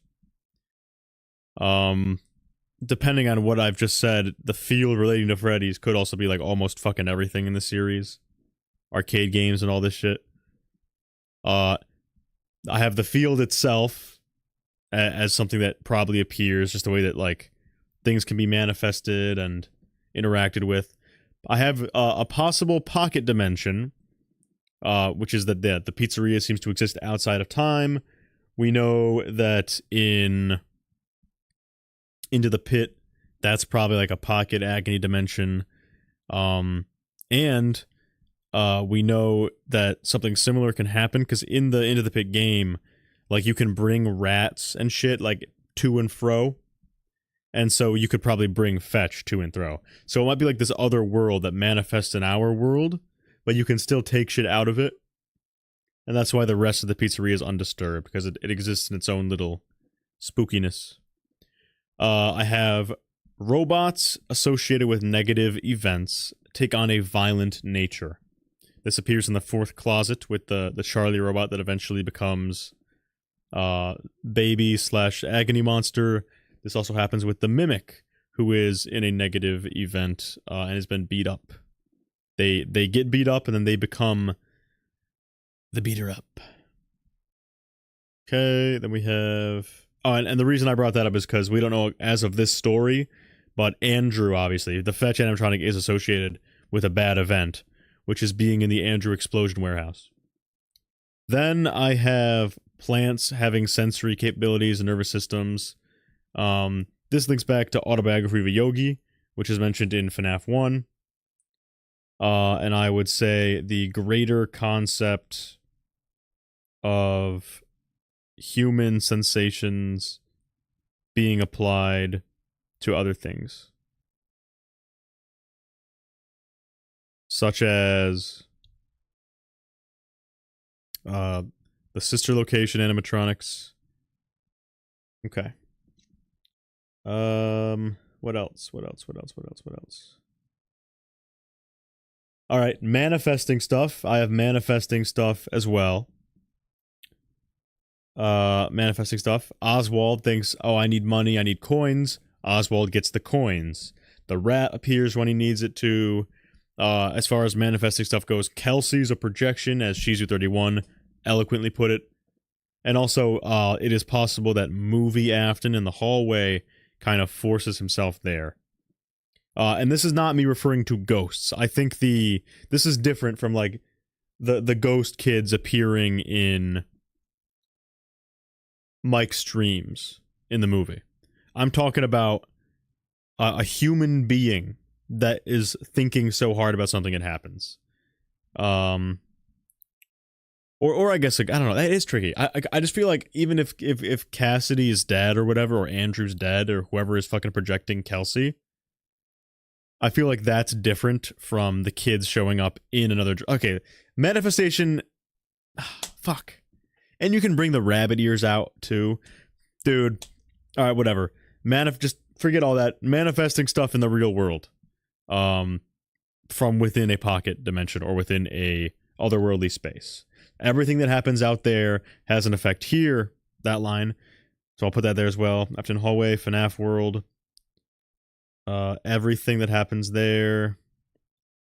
Yep, okay. Then, of course, non-human things with human levels of intelligence are a theme in this story through that whole REG thing they were talking about. They can understand human thoughts. Non-human creatures capable of understanding human thoughts. So that would be... Hold. Yeah, that would be Circus Baby, obviously, as I said, because it has emotional intelligence. Didn't you come here to be with her again? And then that's also an Autobiography of a Yogi, where they refer to overlaying human sensations onto metal and all that shit. human brain interacts with the technological plane. That would be FNaF World. That would also be Arcade Theory, tying in there, as well as with Princess Quest and Save the Kids in the Return to the Pit interactive novel, where he goes inside an arcade game and uses his mind within that arcade game to influence things. Just saying, feels very obvious that spirits can be in arcade games. I think Gibby was right. Regardless of if that is what FNaF World is or not, given this story, I'd say it's certainly possible within universe. So then, Return to the Pit, Save Them, Game. Then I have God Victim on there, which is, of course, in this universe, Andrew's thoughts and feelings influence the events and the things the animatronics do. And Bite Victims do the same in the game's timeline. It's the nipple twist. So in the game's timeline, it would be that this was Unworthy Truth's example. The Foxy brother shoves the crying child into Fredbear and causes the bite of 83. And so later, Bite Victim's mind warps the animatronics of the series and the events so that Withered Foxy, as we can be pretty certain of from the week before, Withered Foxy commits another bite. So Foxy is responsible for 2 bites, that kind of thing, where the memories of the kid influences what's happening. And that's done through the field, as shown by what's described in Fetch and the Andrew Fazbear Frights story. And then finally, I have angry male character beats the fuck out of an animatronic associated with emotional pain. And that's with Greg beats up Fetch, Edwin beats up the Mimic, and Henry beats up the 4th Charlie bot.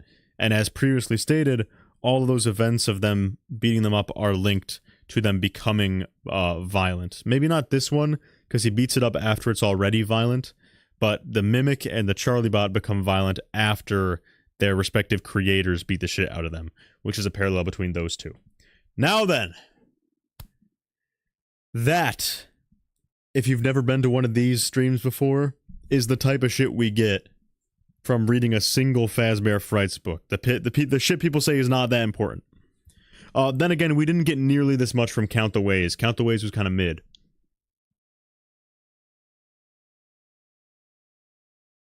Any other thoughts, chat? Any other thoughts? Because I just talked myself silly reading all those notes. But this is all for the huge video I'm doing on the bizarre writing habits of Scott Cawthon.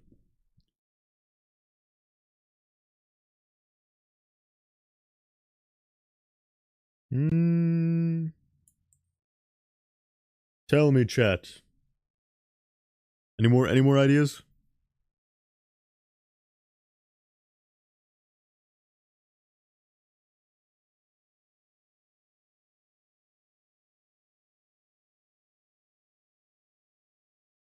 I'm tickling you. I'm tickling you.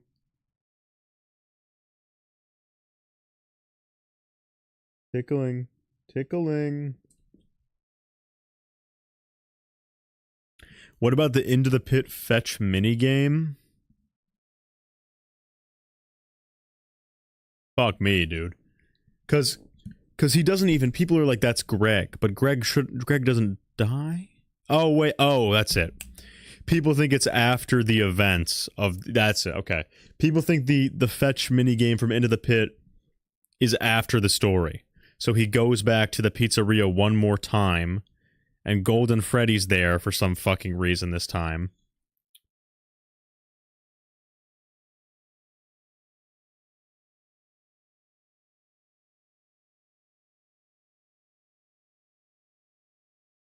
That's pretty cringe.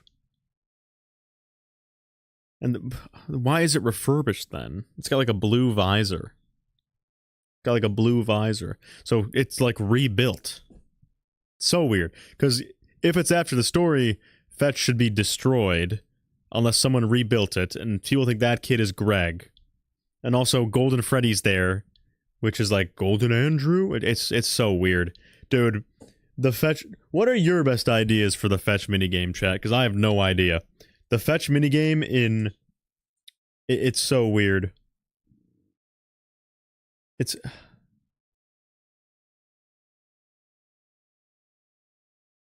The only reason I think it's Greg is because it says "CU." It says "CU" at the end, and that's what he says to Greg.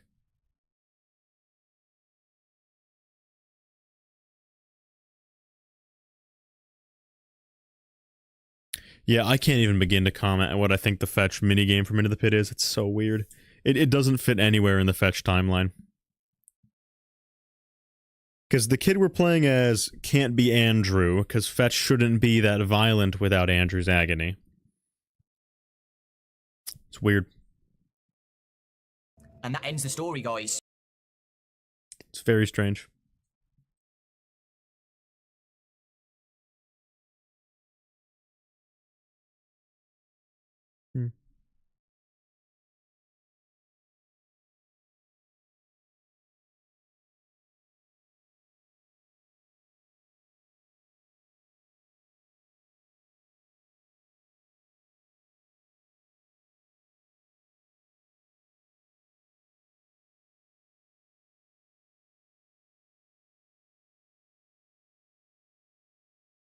Yeah, and then they go back to 5 kids in the game, but it's 6 kids in the book and the...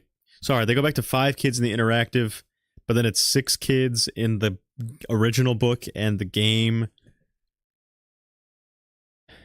Into the Pit is fucked, dude. It's weird. It's so weird. Yeah, then you have like the Count the Ways minigame, which is just Count the Ways retold, right? And kind of the same thing with the Eleanor minigame. So here's my thought, chat. The Eleanor minigame, you put back together, I think, pieces of multiple girls, right? If I'm correct. I think that's right. Let me check actually. Because if that's the case, I do Eleanor minigame 5 Nights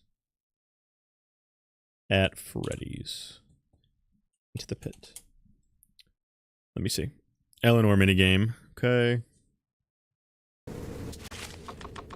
Let me shrink myself down.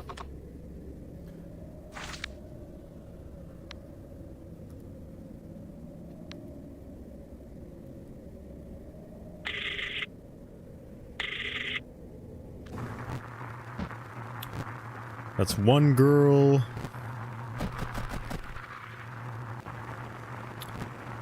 No, it's just Sarah. Okay. So that's my issue. Is that the retelling of this is about Eleanor putting Sarah back together. Correct? Yes. The retelling of Count the Ways goes over the various ways that Funtime Freddy said that he could kill Millie in that story. So for 2 of those mini-games to be about the protagonist and the antagonist of those stories, and to have the 3rd one not be about Greg makes no fucking sense. So it probably is Greg. Yeah. Yeah, it's probably Greg. It probably is Greg, even though he's got black hair.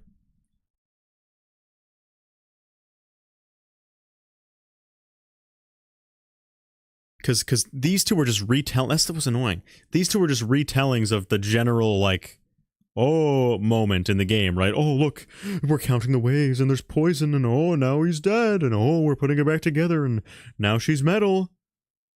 And then you have Fetch bite some fucking dude in a pizzeria? So that surely that's so different. But I'm assuming it still has to be Greg. Oh, my brain. Oh, my brain. Oh, Scott. Oh. Oh, Christ.